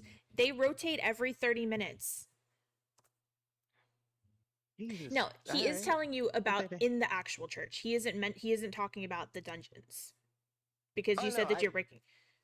Well, you also mentioned that the catacombs are meant to be like secret and Yeah. unknown. So I'm also wanting like the patrols of nearby places, Okay. etc. Like not just inside the church, but the area around the church. There might be other opportunities. He tells you that above ground, like on ground floor, where the front door is leading in church, there is armed guards. They have a business arrangement with one of the other crews that provides security. Breakers. Yes, actually, the leg breakers. That's accurate. Between them and the bluecoats that they have kind of making rounds, there is somebody patrolling every 30 minutes. Now, I will tell you this, and you did not hear this from me, and I swear to God, if you burn me on this, I will find a way to kill you. It's gonna be hard, but I will find a way. I mean, this sewers. seems very aggressive, but promising. What you got? From what I've heard, no, but they don't cover the sewers. Which Oh, seems odd to me, but from what I've heard, That's- there's no patrols in the sewers leading underground going up to the church. So maybe that's your way in. it's like an incredible thing to have, forgotten. Well, that'll be. I imagine that will be helpful. Hey, Eckert, it's always lovely doing business with you. I look forward to you finishing the score and giving me lots of your money that you just made. I know you are. That's why I know I trust you to give me your best help because it's in your best interest, and it's how the world works. It's great. Exactly. You tell anybody I'm doing this, I'll burn this entire place down. Okay, bye, Eckert. It's great. Always a pleasure, I gotta tell you. Always a Yeah, pleasure. Okay.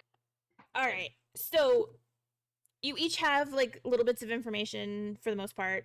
The priest does drop the blueprints off, and she leaves word with Walker, who gives you this information. I had a piece of information that I was going to give you, and I forgot what it was. She left a message saying that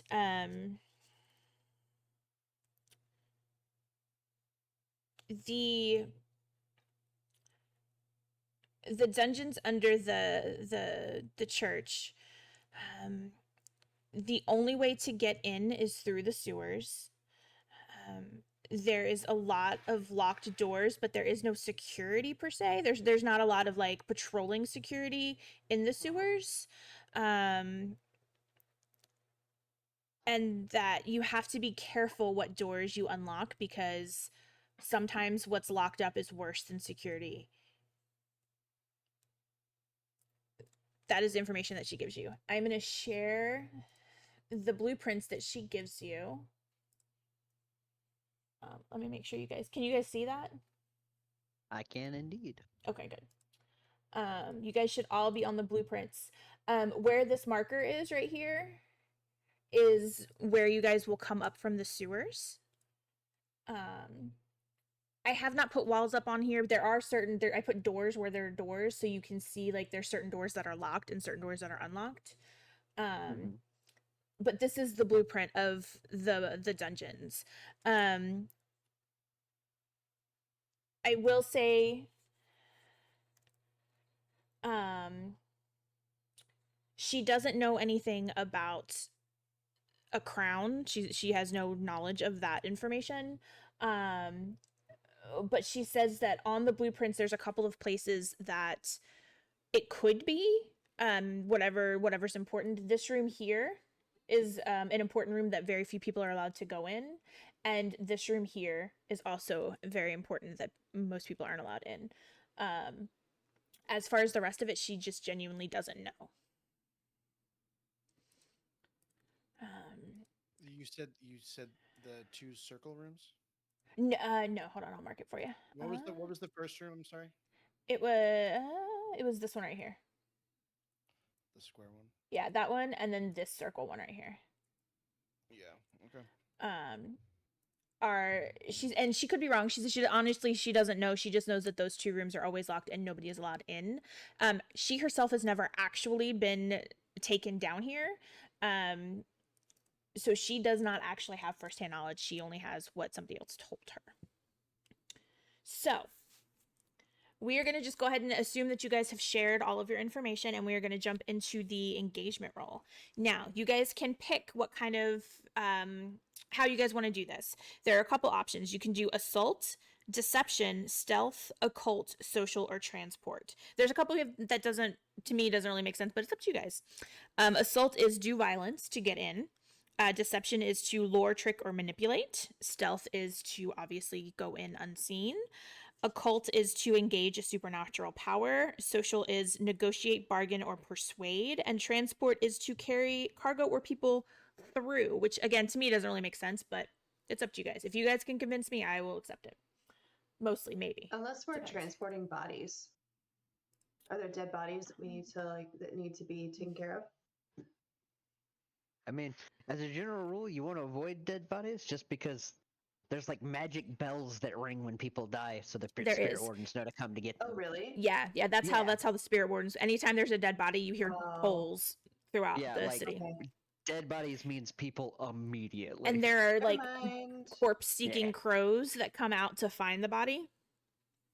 yeah, um, Doskvol's a crazy place. So I Never really don't mind. want to encourage you guys, but I feel like I need to tell you that based on your crew, you do get +1 dice to assault engagements. Now, is that the right way to go? I don't know. It is up to you guys. You guys tell me how you want to do this. I mean, the guy who hired us did ask us to try and be quiet. He did. Sneaky. So We're so starting good at off, busting our way in, though. I know. Trust me, I know. Smash Just- or pass? You do I'm have a just lurk with toying, you, yeah. though, that can theoretically pick locks. I can melt locks quietly, even. Fuck. What? You gave me That is- saboteur. I can I do it did. quietly. I did give you You that, didn't I? fool. Motherfucker. I Yeah, can melt a did. door silently. You can. Fuck. Yeah, you can. This is your own fault. I told you I was gonna regret my decisions. God damn it. You also have a cutter that can probably like Kool-Aid Man through the doors. Back to assault. So I think it's down to whether we want to do assault or stealth, in all honesty. Yeah, that seems like the 2 options that are best. I mean, I am all about stealth. I will say you guys can start as stealth and we can do this, and then if you have to come out hot, you have to come out hot. That's how it always ends. That is always how it ends. I'm good with stealth. That seems to be the Yeah. majority so far. probably the smart way. Fine, we'll do stealth. Yeah. I mean, we're planning on burning shit to the ground later anyway. But maybe Probably. like I am at least. I think at least 2 of the 4 of us have plans to burn some shit down at the end. See how things go. Okay, so we're going It with sounds like stealth. we're going stealth. All Yeah. right. Yeah. Okay, so before we do our loadouts, we're going to do our engagement roll. So I'm going to ask you guys some questions. You guys can kind of workshop the answers. I will tell you if you tell me what you think based on the question I ask you, what advantages you have that will give you an extra dice roll or an extra dice for this roll, and then I will tell you how wrong you are, and I will take dice away from you. So the first question is this operation particularly bold or daring? Yeah, I would think so. I mean, we're breaking into a heavily secured set of catacombs where they might have the money vault for the church. And also vampires. It's kind of like stealing from the Pope if the Pope was more evil, less evil. No, Okay. no, I I think forget where we're going. it's stealing from the Pope, I think, period. I will give you that dice. Now, the next question that kind of The that comes sex off of that is this operation overly complex or contingent on many factors? I mean, I don't. Now, Not this on our end. No. Not this on is our for end, me to take a 'cause- dice away from Oh you. no, So it's absolutely super duper complex, and we need every single die that we could possibly get. Obviously. No, other way around. Yeah. Simple is better. wait. We're not. We're pretty much. We've got a map. We've got alternatives to getting through doors. Like many alternatives to getting through doors. Theoretically, because of having me around, I could determine if there's a supernatural threat. So we're really just doing get in, get out, and we have several contingencies for dealing with situations. So it seems pretty straightforward and simple to me. The I only do thing want to really mention that the 2 rooms that she said you can't, that most people don't get in, she did not mention at all about like the treasury. She did not have any knowledge of that. I forgot to point that out. So that doesn't have anything to do with this. I just wanted to say that while I was thinking about it. I am not Okay. going to take a dice away for that. I will let you have your dice.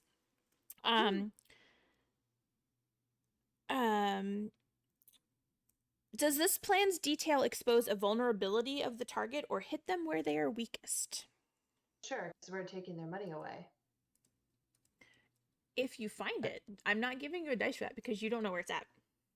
Also, And- more along the lines of we've gotten specific information that they don't guard the sewers particularly well, which is the entryway in. So arguably, we're exposing a vulnerability and exploiting it. Fair enough. You're Is the one who this? gave us this. I did. I did. That again. I hate my life. I should not have done that. You'd think I would This have is learned by all now. you. It is. I would. Yeah. I should have learned by now. Is this target strongest against this approach, or do they have particular defenses or special preparations? I will say you don't actually know the answer to that. That's I fair. think that's fair. Yeah, we wouldn't know the answer to that question for sure. All we know is there might be spooky stuff down there. There is. Yeah, high probability of spooky. I am going to take a dice away from you for that because you don't actually know anything about the defenses that are down there and I what was you're going walking to say, into. we're going to, at the very least, Dirge would assume they have defenses. Mhm. I just. I mean, it's a secret catacomb underneath. We're gonna lose the dice regardless. So that's what I'm saying. Can any of your friends or contacts provide aid or insight for this operation? I'm going to give you the dice for that because you've already called on your friends for that. And worst case, you might be able to find a way to do a flashback to get more information if you need to. Flashback. Are any enemies or rivals interfering with this operation? Let me take a look at your sheets because I don't remember. Not that we know. I know, that's why I'm looking. Let's see. Ooh, that's actually a really, really good one. Let me put this off to the side for just a minute. Da, da, da, da, da, da, da. No, that one doesn't really look bad. Hate to argue against myself, but I'm gonna say no. That one won't work very well. No, okay. I'd like to point out I didn't pick my foe, and I get the feeling my foe is the one that's the problem. It is. It is absolutely your foe that's the problem. Yeah, I am thought not. so. I am not going to take the dice away from you for that. Because as long as you don't piss Satara off, Satara will not fuck with you. Yeah, no. The if he made a deal with her at any point in time, he was worse than desperate, because he's always been of the understanding demons aren't worth the trouble. Which is why I was like, that one seems kind of off, but you know what? I'll take it. Well, to be fair, when I built the character, I didn't know that. So, yeah. Are there any other elements that you want to consider? This is your open floor to anything else that you can think of that you would want to try to get me to add a dice to this. I am hearing your suggestions. I do think we should be able to add to any sneaky sneakies because of our knowledge of the catacombs, but that's me. Because we have blueprint. I think we should be able to add to anything that we do sneaky. Anybody else? Not that I can think of offhand that would give us another die in the engagement roll. covered most of the stuff we're bringing into it. Do you think that you covered the fact that you guys have some sneaky stuff going on and can get through things because of that already, or do you think that is a new thing that I should consider?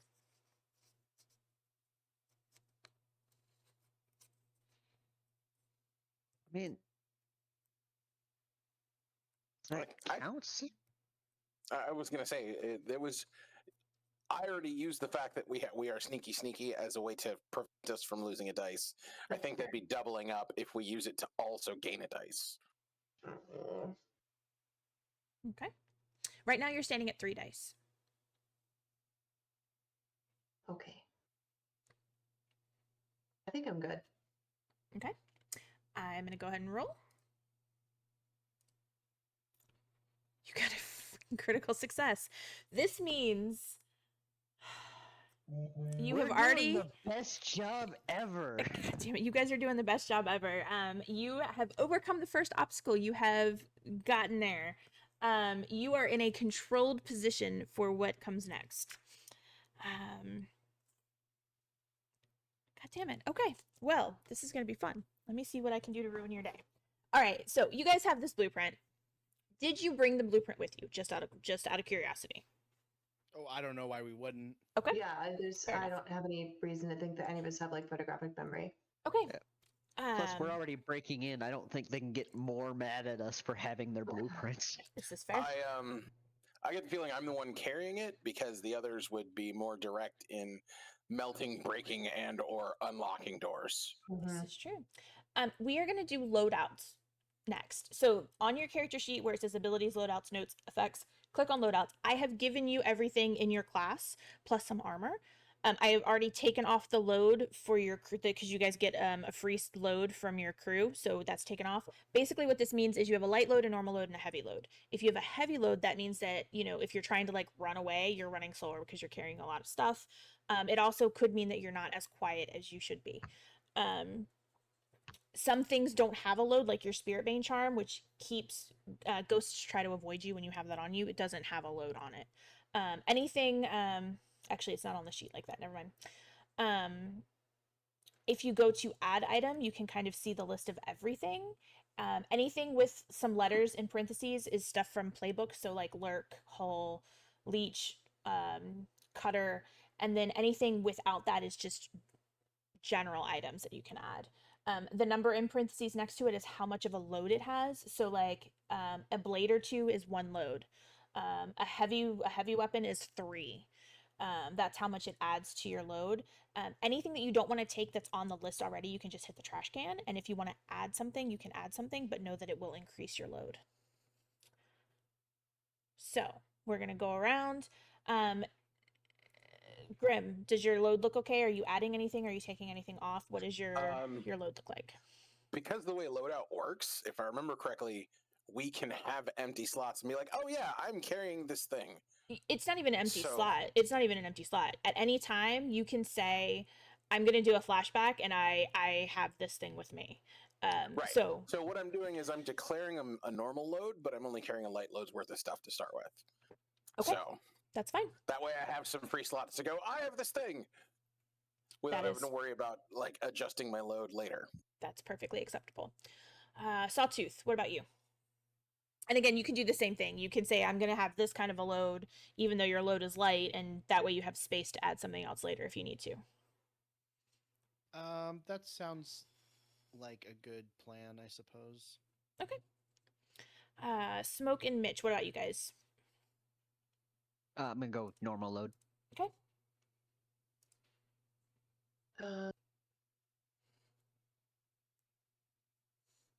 No, I think that's good. I like what I have.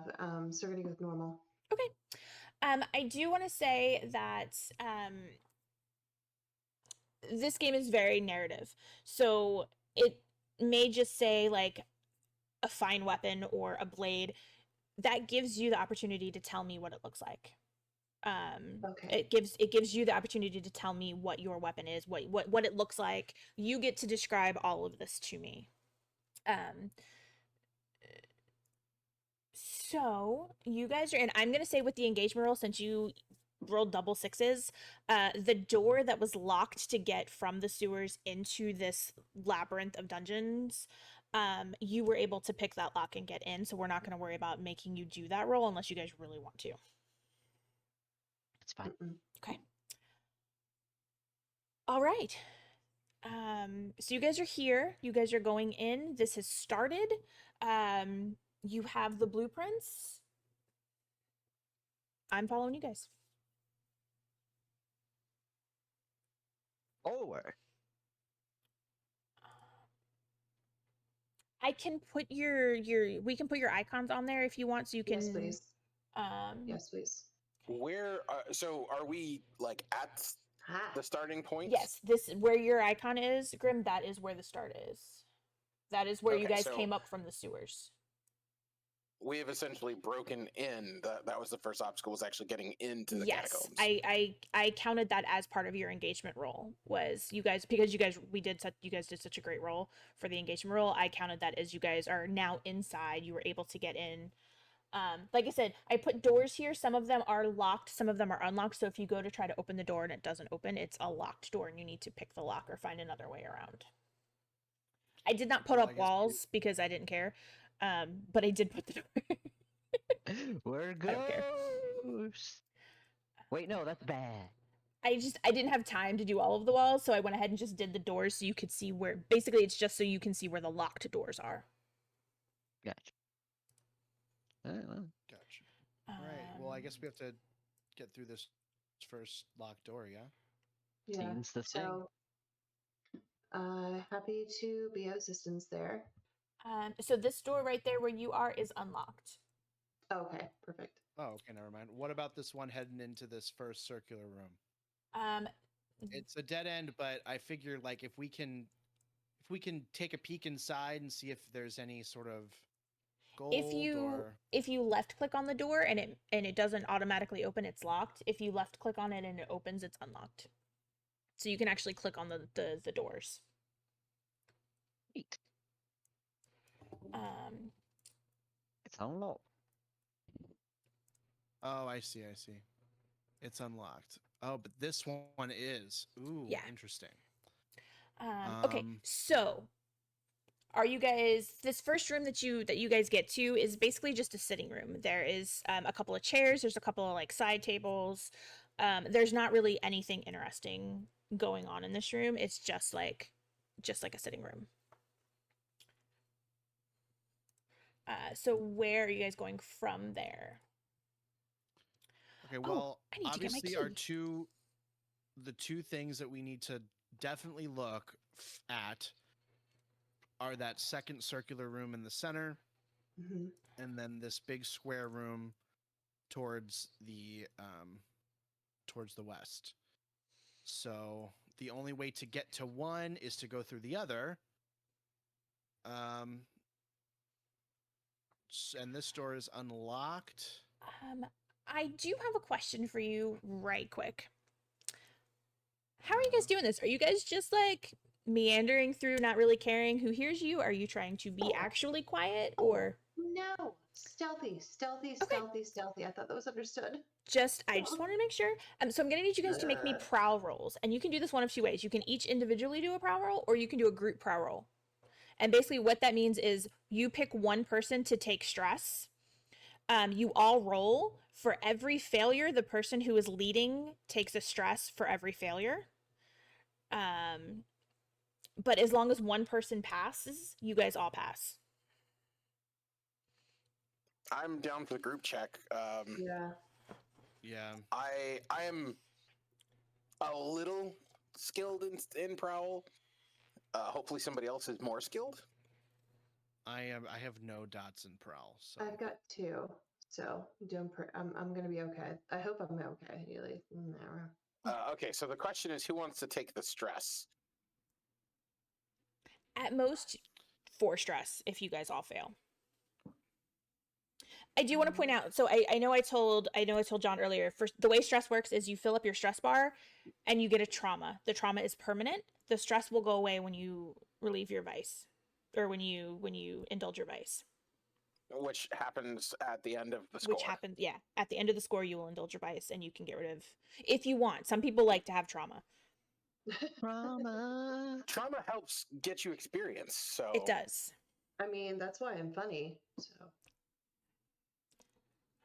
Fact, Alex. I So, know yeah. I already have some stress. I know that Grim already has some stress, so we can continue to gain stress if you want, or someone else can. yeah. it is gain the at this stress. stage. It's slightly better that we spread it out. That way, Oh. we have options.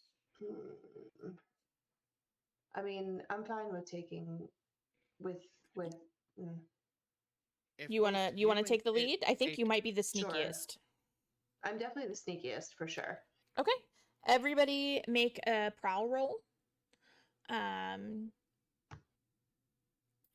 we will. I will, since I have the map, I will take a stress. Oh, look at that! Critical To- success. I will take a stress to aid our cutter, so he counts. He doesn't have the roll 2 dice, take the lowest.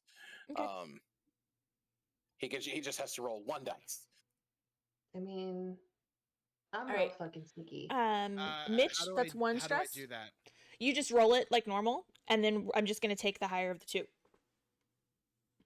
instead of the lower. Okay, so instead of a failure, that's a pass. So so far, Aren't Mitch, we you have under one stress. aren't we under controlled instead of standard? Because Oh, we you had are. the awesome Controlled, yeah. engagement roll? Yeah, you are. You are under controlled. I'm sorry. So when you go to roll your dice, change the position to controlled.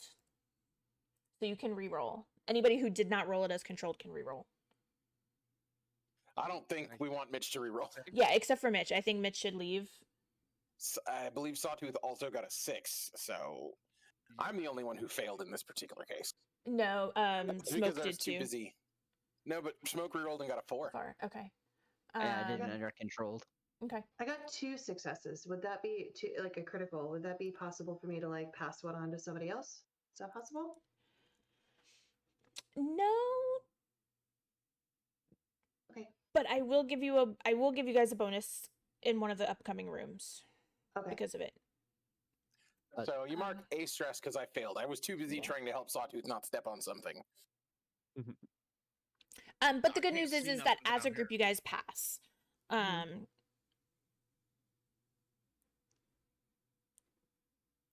All right, so we are moving about stealthily as You we're are trying moving about doors. stealthily, yes.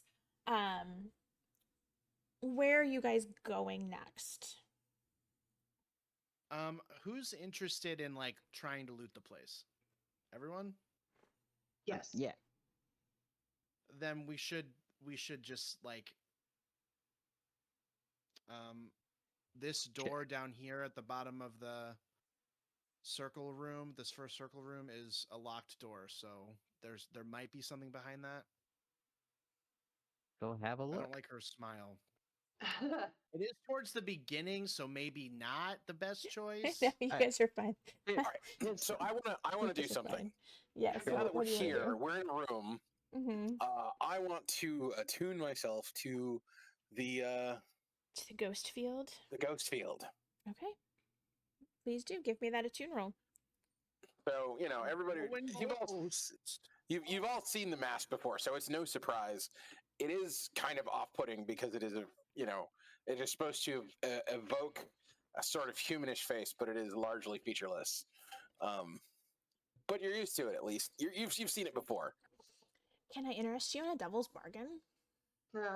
Oh. What you got?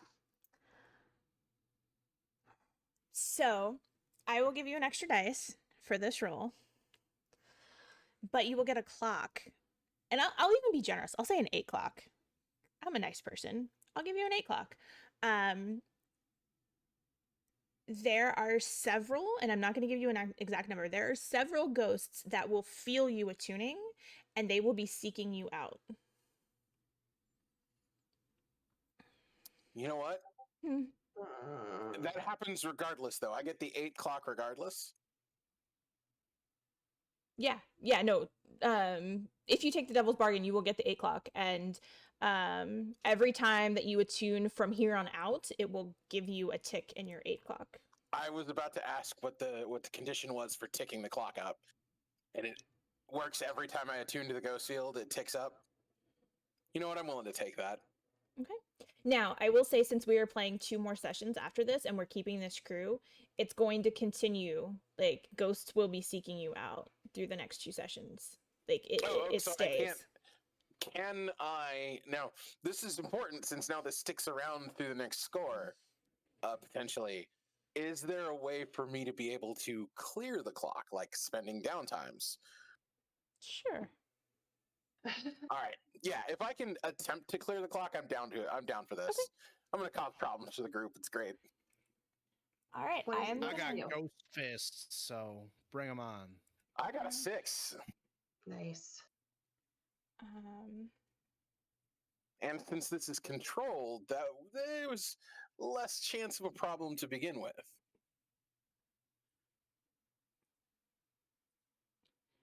So now in the clocks tab, you guys should be able to see. Everybody can see it. It is a clock that says "Ghosts are hunting Dirge."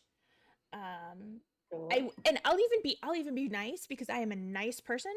I'm not even gonna count this towards your ticking of your clock. I will start it at your next attune roll because I am nice. So the way clocks Where are the work clocks is again? they should be under the character tab. There should be a folder that says clocks. Let me make sure. Actually, hold on. Maybe you I guys don't can't see actually see that one. it. Yeah, you can't see it. Hold on. I'm gonna fix it. Can you guys see it now? Yes. Okay. You guys can't actually like click them yourselves, like do the ticking yourselves, but you can actually see them. You guys can get clocks for anything. It could be like security is coming. You guys fucked up a prowl roll. Somebody knocked something over, and security is on their way, and you have like 6 ticks to get out before they catch you. So yeah, this is your first clock, and it's specifically for Dirge. So Congratulations. clocks are essentially like there is a threat coming in this Yes. amount of. Yes, Okay. but it can also Well, the be other thing- like if on your downtime you can start like a long-term project, and it could be you do a roll to see how much studying you get on this project, and you tick down that, like, and then at the end of it you learn something or you make something or something like that. So it doesn't have to be negative. If you look at your character sheet, there's a clock built in for healing. So if you're trying to heal a wound, you have to fill that clock Yeah. in order to heal the wound. If you have harm. Yeah. So there's a bunch of different types So- of clocks that we can give you. Clocks are just a way to track events in game. Mhm, yeah. Cool. So did you do your attune roll yet? Did I miss it? I got a 6. Good. Of course you did. Yeah. God damn you.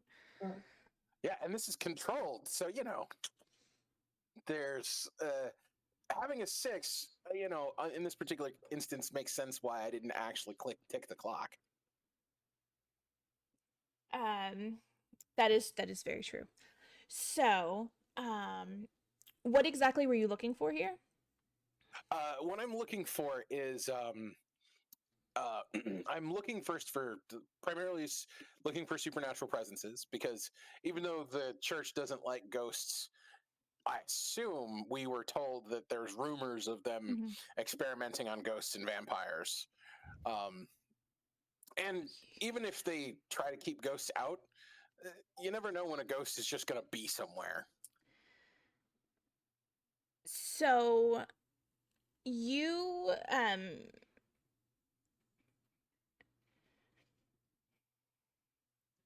see almost like an energy trail. Hold on, let me make sure I'm telling you the right information before I say that. Okay. You see an energy trail that leads like in this direction. Obviously, you can't see through the walls,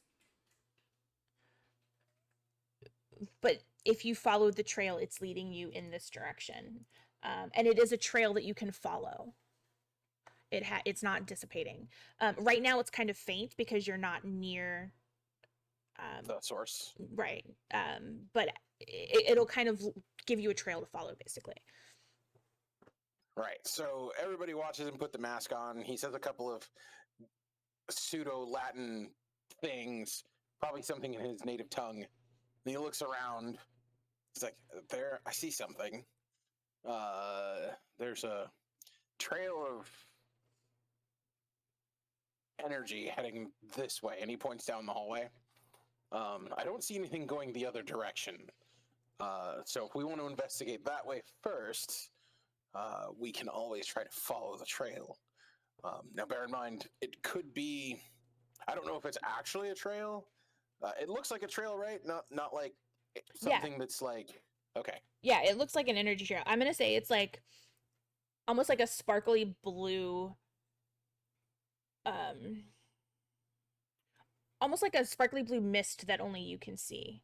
And right now it's really faint, but as you get closer to the target, it will get stronger and it'll get more obvious.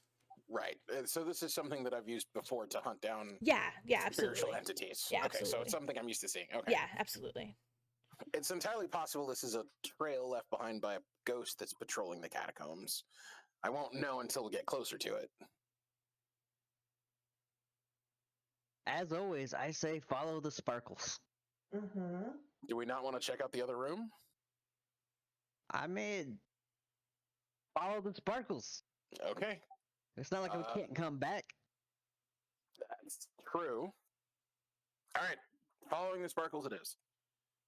Okay.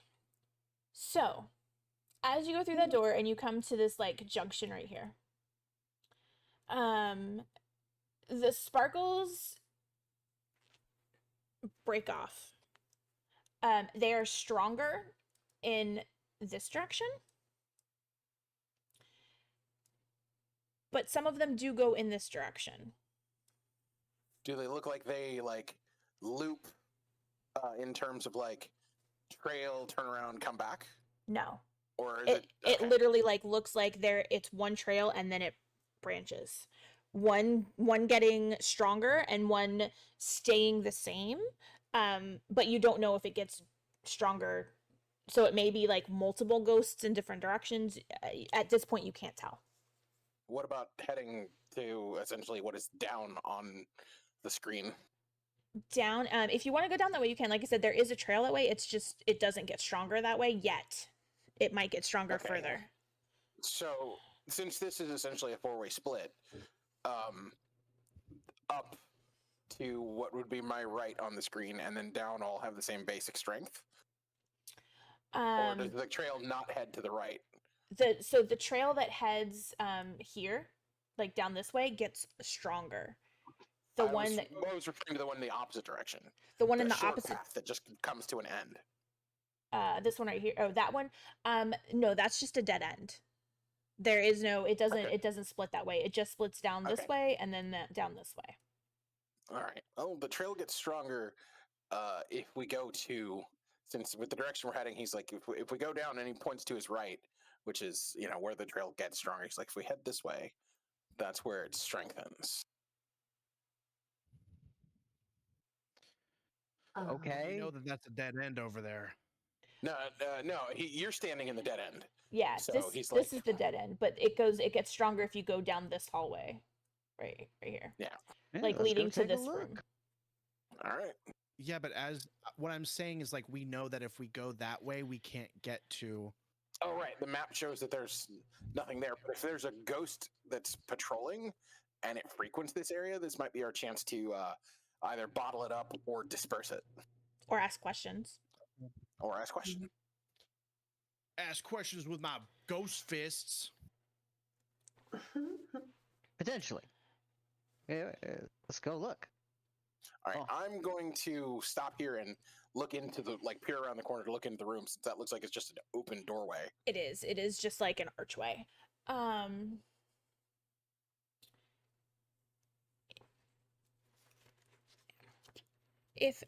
So you just see an open room. Give me 1 second and I will tell you what you see.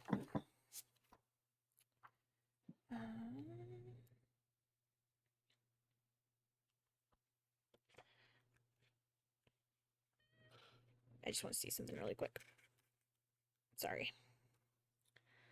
I think it is. If somebody else, looking at your character sheets, if somebody else wants to do a hunt or a study or a survey roll, Yeah, you I may. can use. I'll do a hunt. Because there are multiple ways to find trails.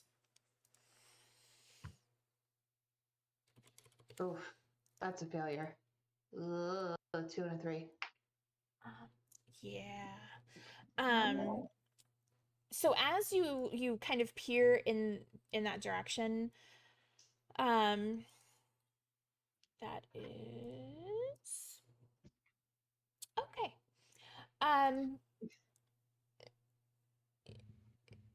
The energy trail that you are following, it almost like takes up that room. It is very, very strong. It is the brightest that you've seen this trail thus far.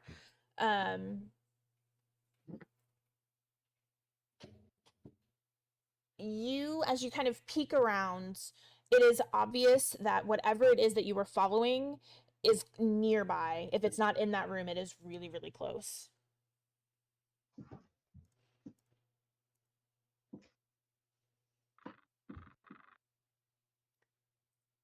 And I will say, you still don't. None of you actually hear, and I'll just give you the solid roll. None of you actually hear people down here. Whatever it is, it's in this room. Mm. Make sure you've got your Spirit Bane charms somewhere. They should already be hanging somewhere, like Yeah, you should be wearing it at this out in point. the open. Yeah. Like if you're not already wearing your Spirit Bane charm, put it on. He's gonna go because he normally keeps it under wraps. He's gonna go ahead and pull out his Demon Bane charm and put that one on display.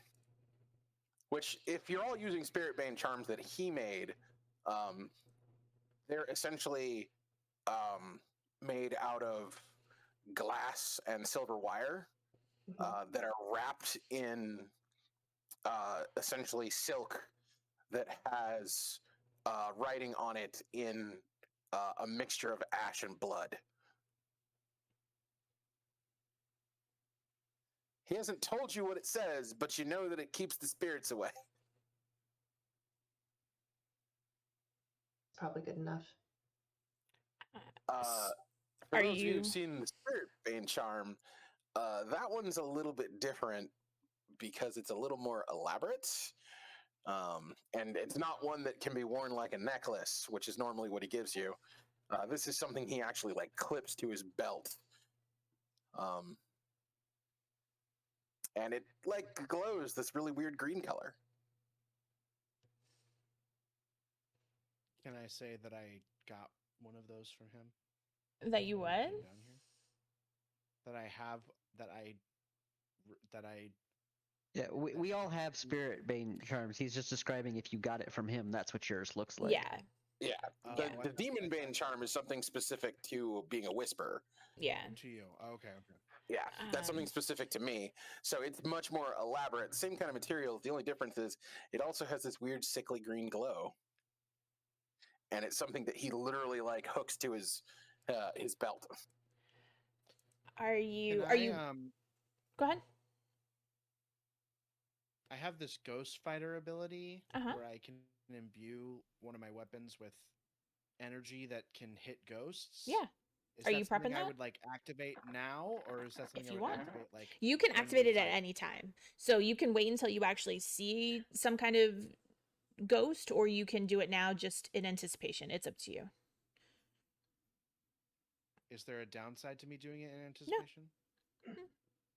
Not at all. Then I'll do Yeah, it. but- now. Okay. All right. So once he's got that all prepped, he's going to go ahead and go into the room. So as you enter the room, the first thing that you notice, well, it may not be the first thing, but I'm gonna tell you it's the first thing, because it's the first thing I thought of. The trail actually continues out of the room, so it's like,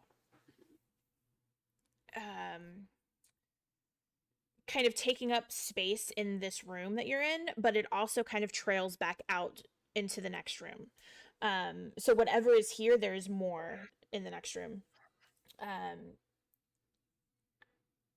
as you're kind of entering the room, because you're specifically looking for it, there are 2 ghosts in this room.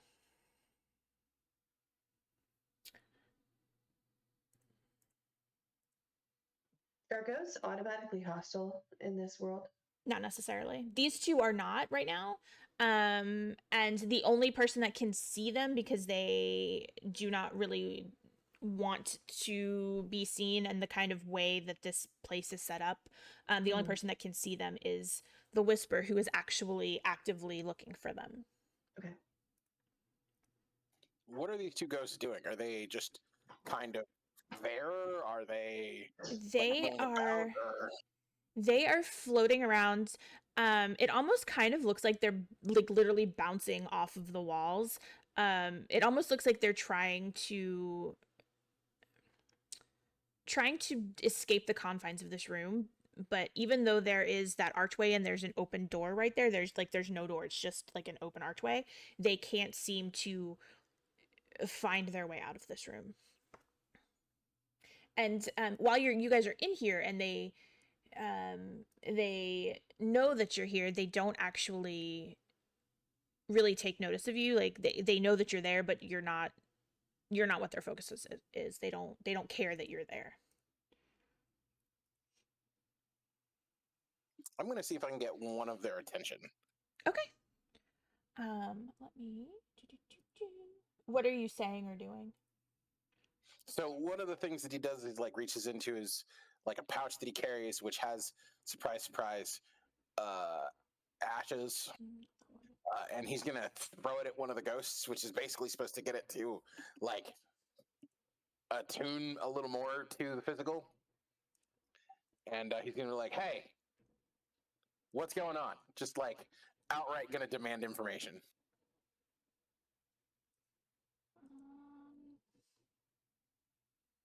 Yeah, let's do that one. I'm trying to use command, by the way, if that makes a... Yeah. Give me the command roll. Are you using your compel? Yeah, why not? Okay. Because now I know that the ghost is present. I'm like, tell me what's going on. I'm requiring it to do something for me. Okay. It stops. Of course, the thing I'm supposed to be good at, and I'm 2 failures in a row.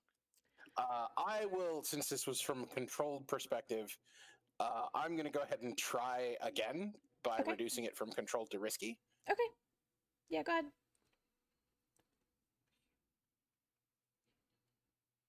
Very Ooh, nice. that's better. This is and actually let me put it out so you can see it.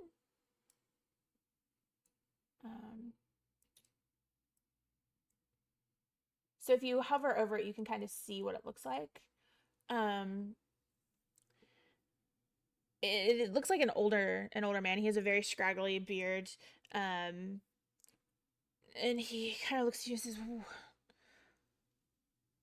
"You're not. You're new. What? What do you want? We have nothing left to give you." What's going on down here?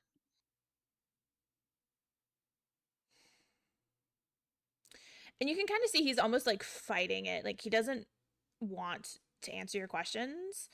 But he says, "It's not like you don't know, but they are experimenting on us."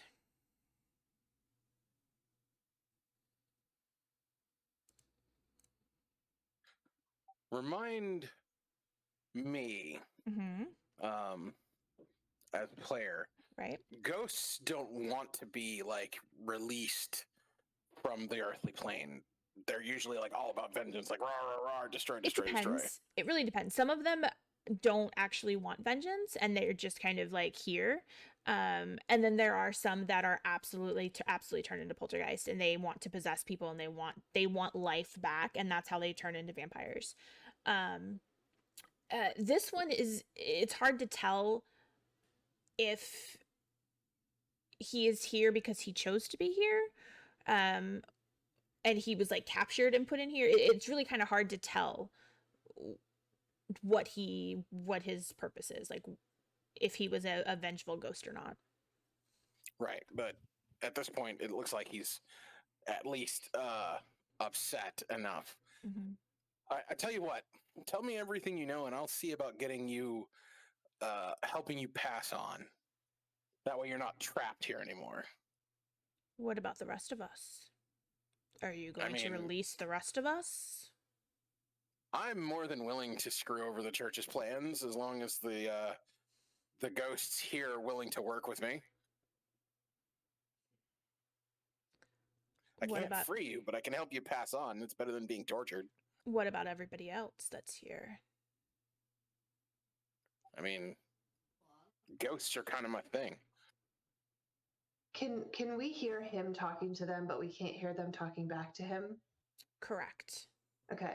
So even though Mitch has no idea what the ghosts are saying, when he says, "I'm definitely down for screwing with the church's plans," she just like shoots her arm up. She's like, "Me too. Over here, this one. Me too. Absolutely. Any fucking thing I can do to help, I'm down."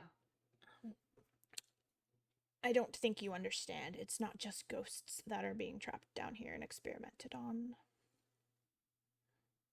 Are you going to release us all? I mean, this offers for you to get me information and get gone. I'd be willing to make the same deal with any other spirit. Other entities, on the other hand, I may not be the expert to do the thing that would let them go free. I don't really care about anybody else. I was just curious to see what your motivations are. What is it that you want to know? Can you tell me what else is down here?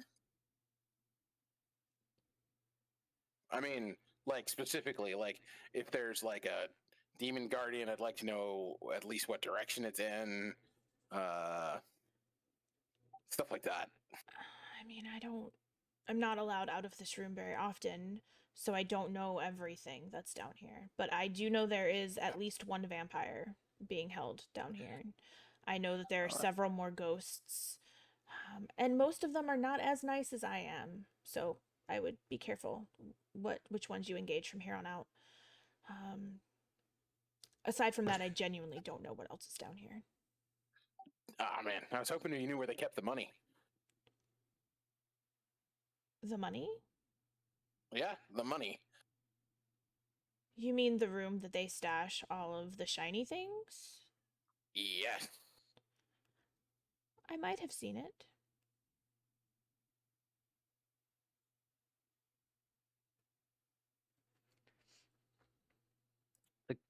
Ghost playing coy? Let me. I'm trying to figure out what I can offer him to get him to open up some more. Can I just hit him and then he can tell us what we want to know?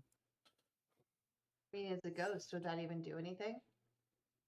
I I have don't know if you have ghost support for it, though. hammers. Yeah, he has ghost Oh. hammers. Never mind. Scratch He's- that.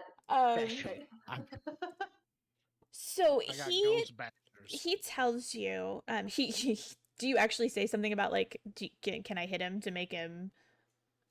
Do you actually say that, Sawtooth?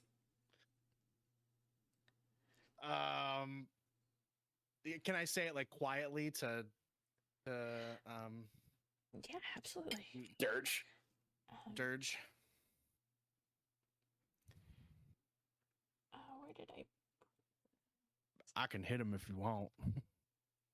Got my ghost hammers all charged up.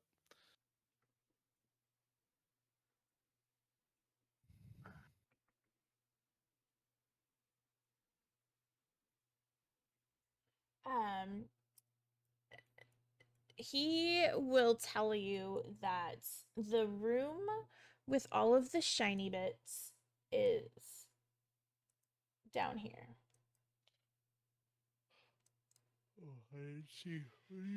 He will also tell you to keep a lookout. The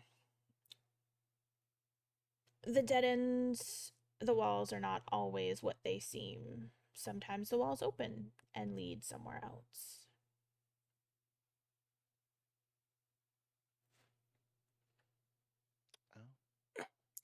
Excellent. Once I get that information, Mhm. I'm gonna go ahead and do the thing to get him to pass on to the afterlife.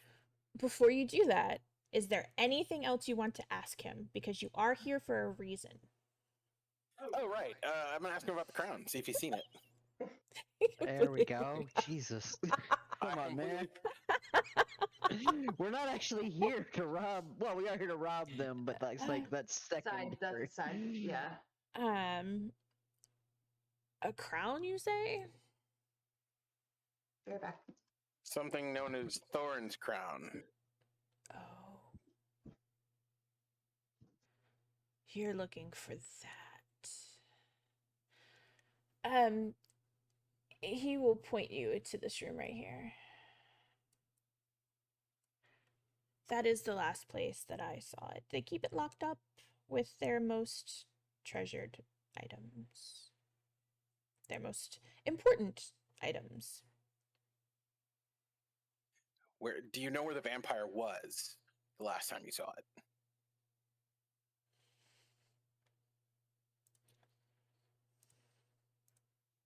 I don't know. Hold on. Give me a second. Let me look at my key.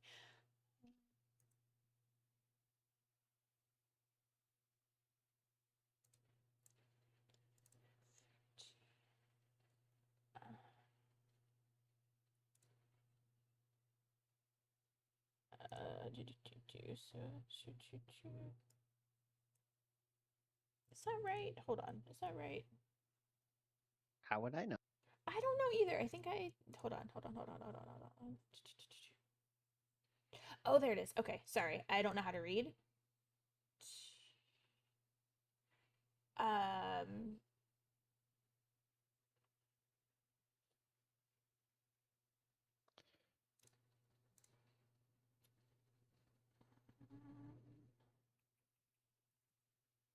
There we go. I had the wrong one open, that's why.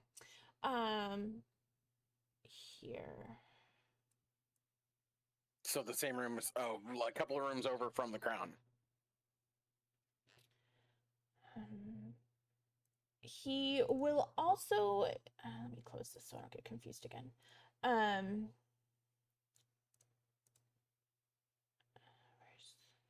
Okay, so that is that. He also says that this room is where they take them to do the experiments on them. He says there's not really much in there, but that's the room that they take them to do the experiments. But yeah, so this is the room that the vampire is in, this is the room that the crown is in, and this is the room with the supposed treasure in it.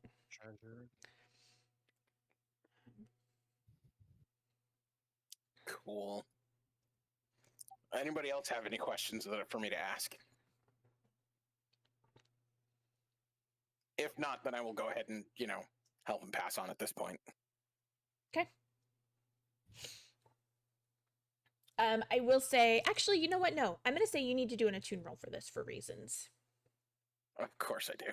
Of course you do. Raisins. Am I still under controlled? Yes. Oops, that is not what I meant to do. That is what I meant to do.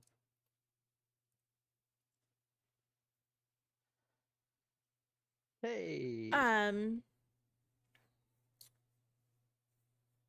You are able to help him pass on. It is difficult for some, you've done this before, right? Like this is something that you've done in the past. And you it's never a really thing he offers pretty commonly to ghosts, like, hey, do me this favor and I'll help you pass on, for Right. the ones that aren't like super rah angry. And it's something that you've gotten relatively good at. It normally isn't very difficult. This was actually pretty difficult. It was almost like something down here was fighting you. You were able to do it, but because you actually had to work a little harder, I'm going to give you an extra tick of your clock as your consequence. So you have 2 of the 8 ticked. So now you have some options. Where are you guys going first? Well, since we know this next room is supposed to be a dead end, I gotta wonder if there's a secret passage in that back hallway. Which Yeah, back hallway? I was going to say the same thing. The one right Like- next to this small square room, like on the way that we're right already here? going. Yeah. Somebody actually. Okay, no, I will say either give me an attune roll to see if you can see like a ghostly door. Give me a study. Give me some sort of roll. Somebody, anybody, And more I people. I can do an attune. I tinker. have. Yes, Tinker is fine. I'm sorry, Sawtooth. I can do a tune. I have a couple points in a tune. Yeah. Anybody that wants to give me an attune roll, give me an attune roll. Whatever you want to do. Oh my shit! So I keep forgetting to put myself at controlled. Yes, Yeah, me please too. re-roll that. I then. did get a 6 though. Yeah. I would say if you I was got a gonna say, 6, leave it. With it being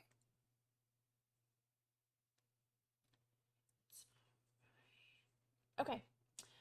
There is a secret door there. Would you like to follow the secret door? Sure, why not? Find out what the secret door first, is. I assume, right? What? I am thought- just gonna swoop Since you we over found there. the door, does Oh. that mean we just get to Actually, open it? no, I lied. Yes, it leads you to a Yes, please secret don't send hallway. us into- Oh, okay. And the door is right here. I don't know if you can see me pinging it. I'm gonna do it right next to the door. I need somebody. You're saying that it. Hmm? You're saying that it leads us into the room with the vampire. It does.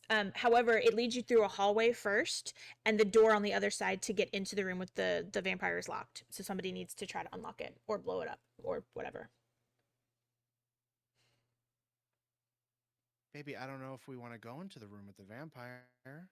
I mean, it lets us skip the torture room where they're more likely to find the people who are. But isn't the vampire like the king of the dungeon? You don't know. Oh, okay. Not necessarily.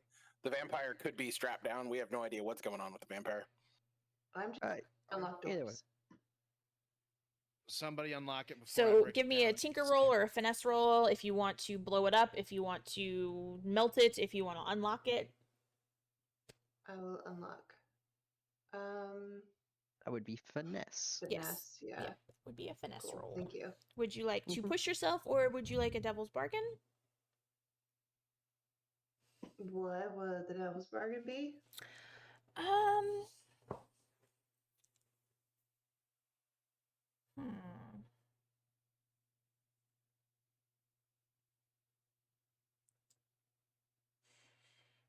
I don't actually know. Let me think. You can have your extra dice.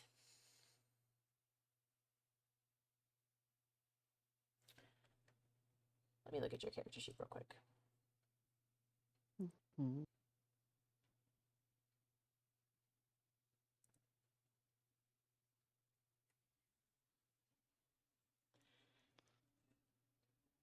You can have your dice. And actually, I'll be really generous with this. I will give you 2 dice for this, but your lockpicks break, and you can't use them anywhere else in here until you repair them or get a new set. Okay, because otherwise we're melting doors down. You do not have to, like I said, you do not have to take this. Yeah.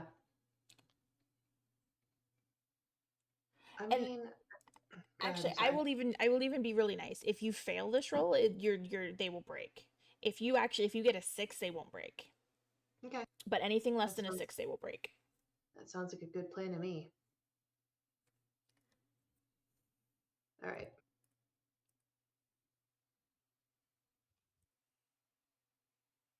damn 2 it. 6s. I hate 2 6s and 3 to 1.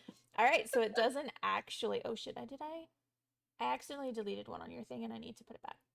I think it was this one. Yeah. So you unlock the door; they don't break. So you guys are able to get in here. Where's my vampire?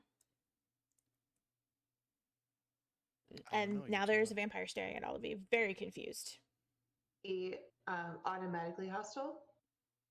You said he's confused. He's confused. He's not hostile yet. Is he strapped down to anything? No. Okay. It almost looks like he's having the same issue that the ghosts were. Like he can't. Mm-hmm. He's just kind of standing there. He can't leave the room. Hey, buddy. How you doing? And you would be? Just passing through. Passing through the locked door, absolutely. We were sent here to help you. This might not be a really good idea. This might be a really bad idea. You might not want to let me talk. Someone might want to not. Somebody might want to jump in. No one's jumping in? Okay. No, shit. I mean, I don't know where to go with that. You've already said that to him. It's like she says that, and it's like, Saying anything else screws us more than letting you keep going. Like, You're we're welcome. here to help you. No, we're not. We might be. You don't know. He could be a victim, just like the ghosties. I went with passing through. You're the one who wanted to talk to him. Go for it. Passing through works. Look, if this is another form of torture, I Nope. don't care. not interested. Just leave. We're not. Okay. looking at you. No, stop it. We're not. Bye. What? I'm. all right. What this door to the left of our screen here. Mhm. Is locked. Here. Why don't you take care of that, and That sounds great. we'll leave this individual alone. Okay. I'm gonna do that. Nothing to see here. Just looking 2, 6, for... and a 2. Got a 6. Jesus. Okay. You're getting crazy lucky with the luck picking. Yeah, we are. Every I'm here for time it. you're like a master lockpick in every game you play. I know. I don't Um, know what it is. So yeah, you guys just kind of pass through. He looks like he's so fucking confused right now. He does not even know what's Fine. going on, and he just But lets he you didn't try go. to kill us, so it's good. Are you? Fine, I'm that's guessing great. you're heading to this room over here. Yeah, that's where the thing is, isn't it? Supposedly. Oh, let me unlock that. I'm just gonna go ahead. I'm gonna because Mitch has already gotten multiple successes on lockpicking, and you can only get 2 experience for multiples. I'm just gonna go ahead and say and hand wave and say that Mitch was able to unlock the doors, unless you guys really want to do the rolls and take the chance of a failure. It's fine. See why we would That's take. fine by me. Although I would like to know why the ghost token is still hanging around. Because I forgot to fucking move it. Wait, what ghost token? Oh, no, that's her. The ghost Oh, somebody's moving the ghost. That's token. why. And now I've been deleted. Oh no! God damn it! So have I. You know what? It's fine. Doing a great job. Oh, what the Well. absolute fuck? So it's just not John gonna- by himself. No, it's just you. Oh, is it just me? It was Hey, just. look, Oh I'm no! here again. No, I deleted you because I. Okay, you know what? Nothing wants to cooperate with me tonight, and I give up. I'm done. I think all of you are Where's back in my here now. token at? I just put it out. I'm Hey. sorry. I did not mean to delete all There of I you. am. Okay, so you guys get into this room. Let me pull up my notes wherever they may be. Okay, so that is the note on that. This is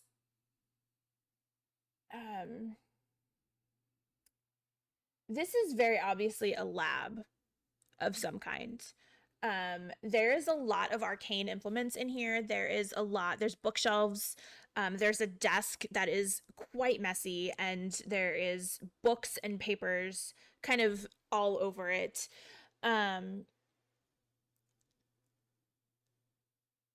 you're looking around, on one of the bookcases, there is And I will say that probably the first person to really notice it is Dirge, because he has he's attuning at this point, and he can kind of see the magic around this thing.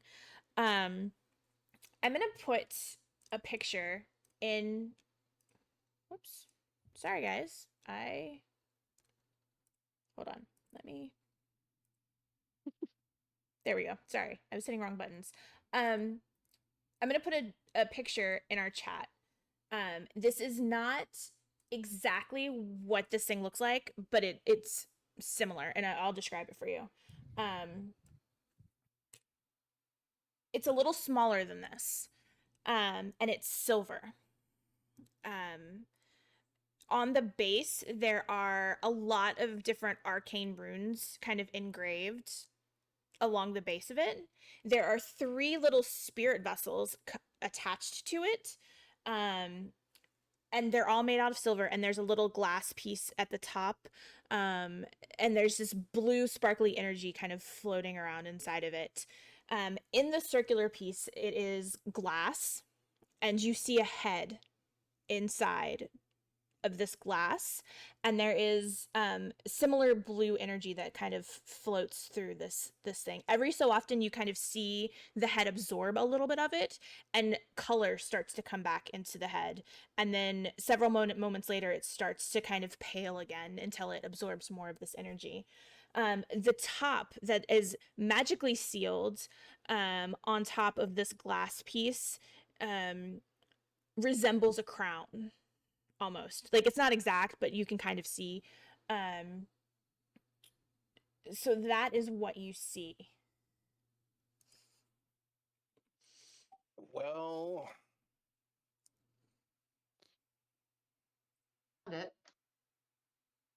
I think we found what we're looking for. Yeah. I don't know how much of this is actually the object we're trying to find.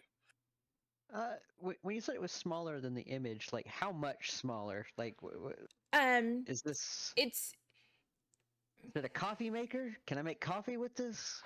Yeah, I would say actually, yeah, it's about the size. It's about the size of a coffee maker. The glass, the biggest piece really is the glass itself, because it has a head inside of it. The rest of it is kind of shrunken down and around it. It is something that you would be able to carry out. Cool. Could I perhaps make a tinker roll for how volatile this thing is to move and/or touch? That is probably a very good idea. Cool. I'm gonna do that. Yeah, you should. And I'll go ahead and push myself. This seems like a good roll to. Yeah, absolutely. Yeah. Let's. I was going to say, can I provide an assistance? Wait, I think I have to have Tinker to provide assistance. You do. Which I don't have Tinker, so. All right. Whoosh. Yeah, 6. There we go. Can I touch it without it exploding? Yes. Not like the way you said that. It's fine. As long as you're kind of looking at it and inspecting it, and you notice that as long as you don't sever the spirit vessels that are attached to it, as long as you don't sever those, it should be fine. That's really the important part if you're going to try to transport this, is you don't want to sever those. You need to keep this intact. The problem is there is a small pressure plate underneath of it, and if you remove it, it's going to set off an alarm. Oh. Cool. Can I? We got Indiana Jones bullshit. Yeah, let's just Indiana Jones it. That's what I was saying. I mean, I got Saboteur and plenty of wreck. Can I break the pressure plate so it doesn't work anymore? Did our Whisper have a suggestion or an idea before we start? Well, considering I'm attuned, one of the things I wanted to look for was to see if the pedestal it's on has any kind of magic connected to it. No. The only magic that you see attached to it is the actual contraption. Inside of it is essentially spirit energy that is feeding this. It's basically a vampire head that's being periodically magically fed spirit energy to keep it alive. and it's magically sealed so that the crown itself stays on top of it. The pressure plate that it's sitting on is not magical at all. Just okay.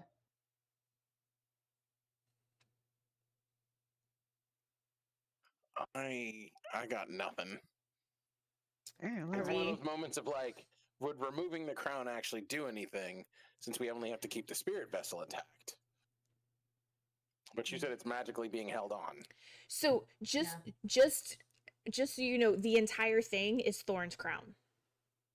The head, the vessel, all of it, the entire Right. like contract, that whole thing is what he wants. What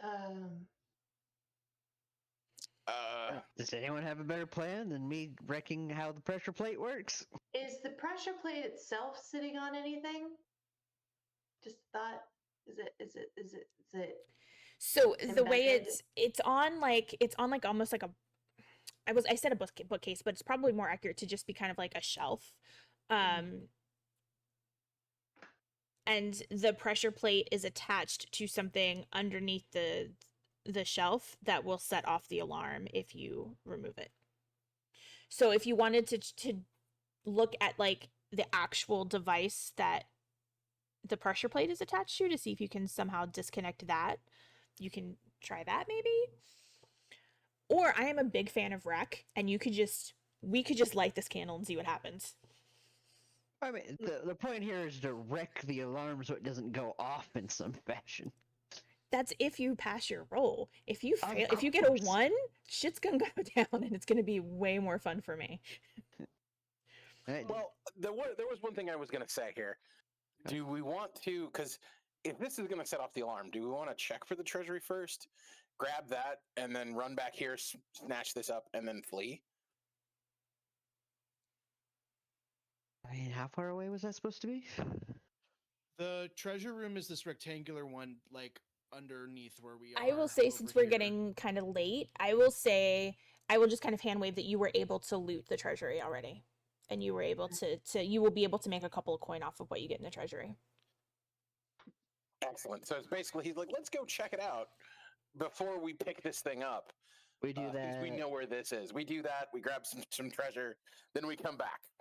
Yeah, we say hi to the vampire. He's still confused. All right. Does anyone have a better plan than Wreck? I mean, do you think the vampire might know something about? Hey, no. No, let's not engage the vampire. Let's just leave the vampire alone. You just did the excited GM finger thing. I'm concerned. I Don't am even excited try. about Don't- Wreck. That All right. I am I'm always doing it. I'm hitting the excited. button. No one can stop me. Damn it. Wait, before you hit the button. God, what? God, what? I imagine Sorry, that what you're was I like gonna you're trying to do it, and every time you're about to like cut the wire. Very delicate. I was going to ask the player before he hits the button if he was gonna like, because one person can, if I remember correctly, you can push yourself and get lend assistance. Yeah, I guess so. If you really want to do that. So more dice is what I was gonna ask. Does 'cause anybody else I even believe have at least Tinker? one other person has Tinker. Maybe, I don't know. I mean, this is Wreck. I don't have So Tinker, I have- Oh yeah, no, Wreck. Oh man, I have a few. Yeah. you big- can big- lend have a dot assistance Wreck. if you want. I have a dot wreck. have I will a lend. wreck.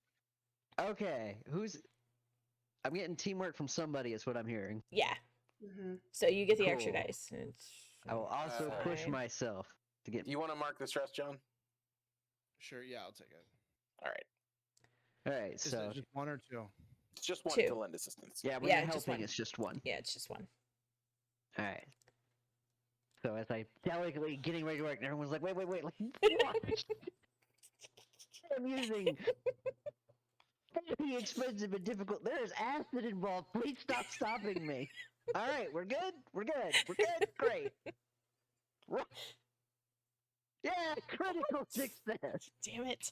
I hate you all so much. Yeah, So so they're you liking us tonight, and it scares me for the future. But okay. it should. that's true. I had ideas for the future, and I'm gonna work on that for next time. So yeah, you were able to kind of cut the wire, so to speak, and you're able to kind of disable the alarm and pull the crown off. Do you leave the way that you came in? Do you try to go up through the church? Do you try to find another exit? How are you getting out? I mean, the way we came in seems the smartest, because that exits to the sewer, right? Yeah. Okay. So And go we ahead. were Sorry. told that the church is heavily guarded. It is. So in just to respect time, because it is getting kind of late, you guys are able to get out clean. You were actually able to pull this off quiet. I don't think this has ever happened ever when I've GM'd this game. So congratulations, guys. And nobody died. Nobody took any health damage. God, I fucking suck. I will do better next time, I promise. She'll do better to deliver a TPK next time. I will, yeah. Don't worry, the dice will not be with us next time. Good. You Never are seen this able much to grain deliver in it pants. to Tavian, and he does give you his 2 coin. You were able to we're just gonna kind of hand away for next time. You were able to sell what you got from the church, and I'll make sure that that's updated on your crew sheet for next time. Since it is late, do you guys want to do experience and downtime now, or do you want to do it at the start of the next session? We won't have to do like the whole like Doskvol explanation thing next time, so we'll be able to just jump right into it. That sounds good. Okay, Yeah, yeah, I'm we good can do with that. doing the experience next time. Okay, Yeah, Next time's fine. it's Okay. late. yeah, so we'll do that next time. We will go ahead and stop here. So thank you guys for playing. I hope you guys had fun. I'm sorry that you guys didn't, get to do more exciting things. I will make die. sure that that changes next time. Thank you for everybody who hung out and watched us. I appreciate it, and we will go ahead and say goodnight here, unless anybody else has anything that they want to say. Get Come over back here. Sunday for Call of Cthulhu. We're gonna be on a boat, and spooky boat? shit's gonna happen. They're on a boat. They Oh, are that'd be on a cool. boat. We are spending next session at sea. Hopefully conversations will happen. They got some information last time. They really haven't had a chance to actually talk to one another yet, so hopefully that will change. And I am gonna do my best to kill them at sea. I mean, get them to their destination safely, and without harm. Mhm. But I keep yeah, forgetting so it's a Call of Cthulhu game. what? Huh? What? I said I think you're forgetting it's a Call of Cthulhu game. Right. Charlie must There's- die. Sorry. But yeah, so we'll be back Sunday for Call of Cthulhu. I don't think there's anything tomorrow or whatever rest of the week there is. But yeah, thanks for hanging out. Thanks for watching. I appreciate it. And we're gonna let me get ready to say goodbye because I forgot that was like a thing that I have to do. But yeah, so we're gonna go now because I set everything up now. Sorry, I was running tech and trying to GM, and that's too many places for my brain to be. So good night, everybody. Have a good night, and we're gonna go. Bye. Bye.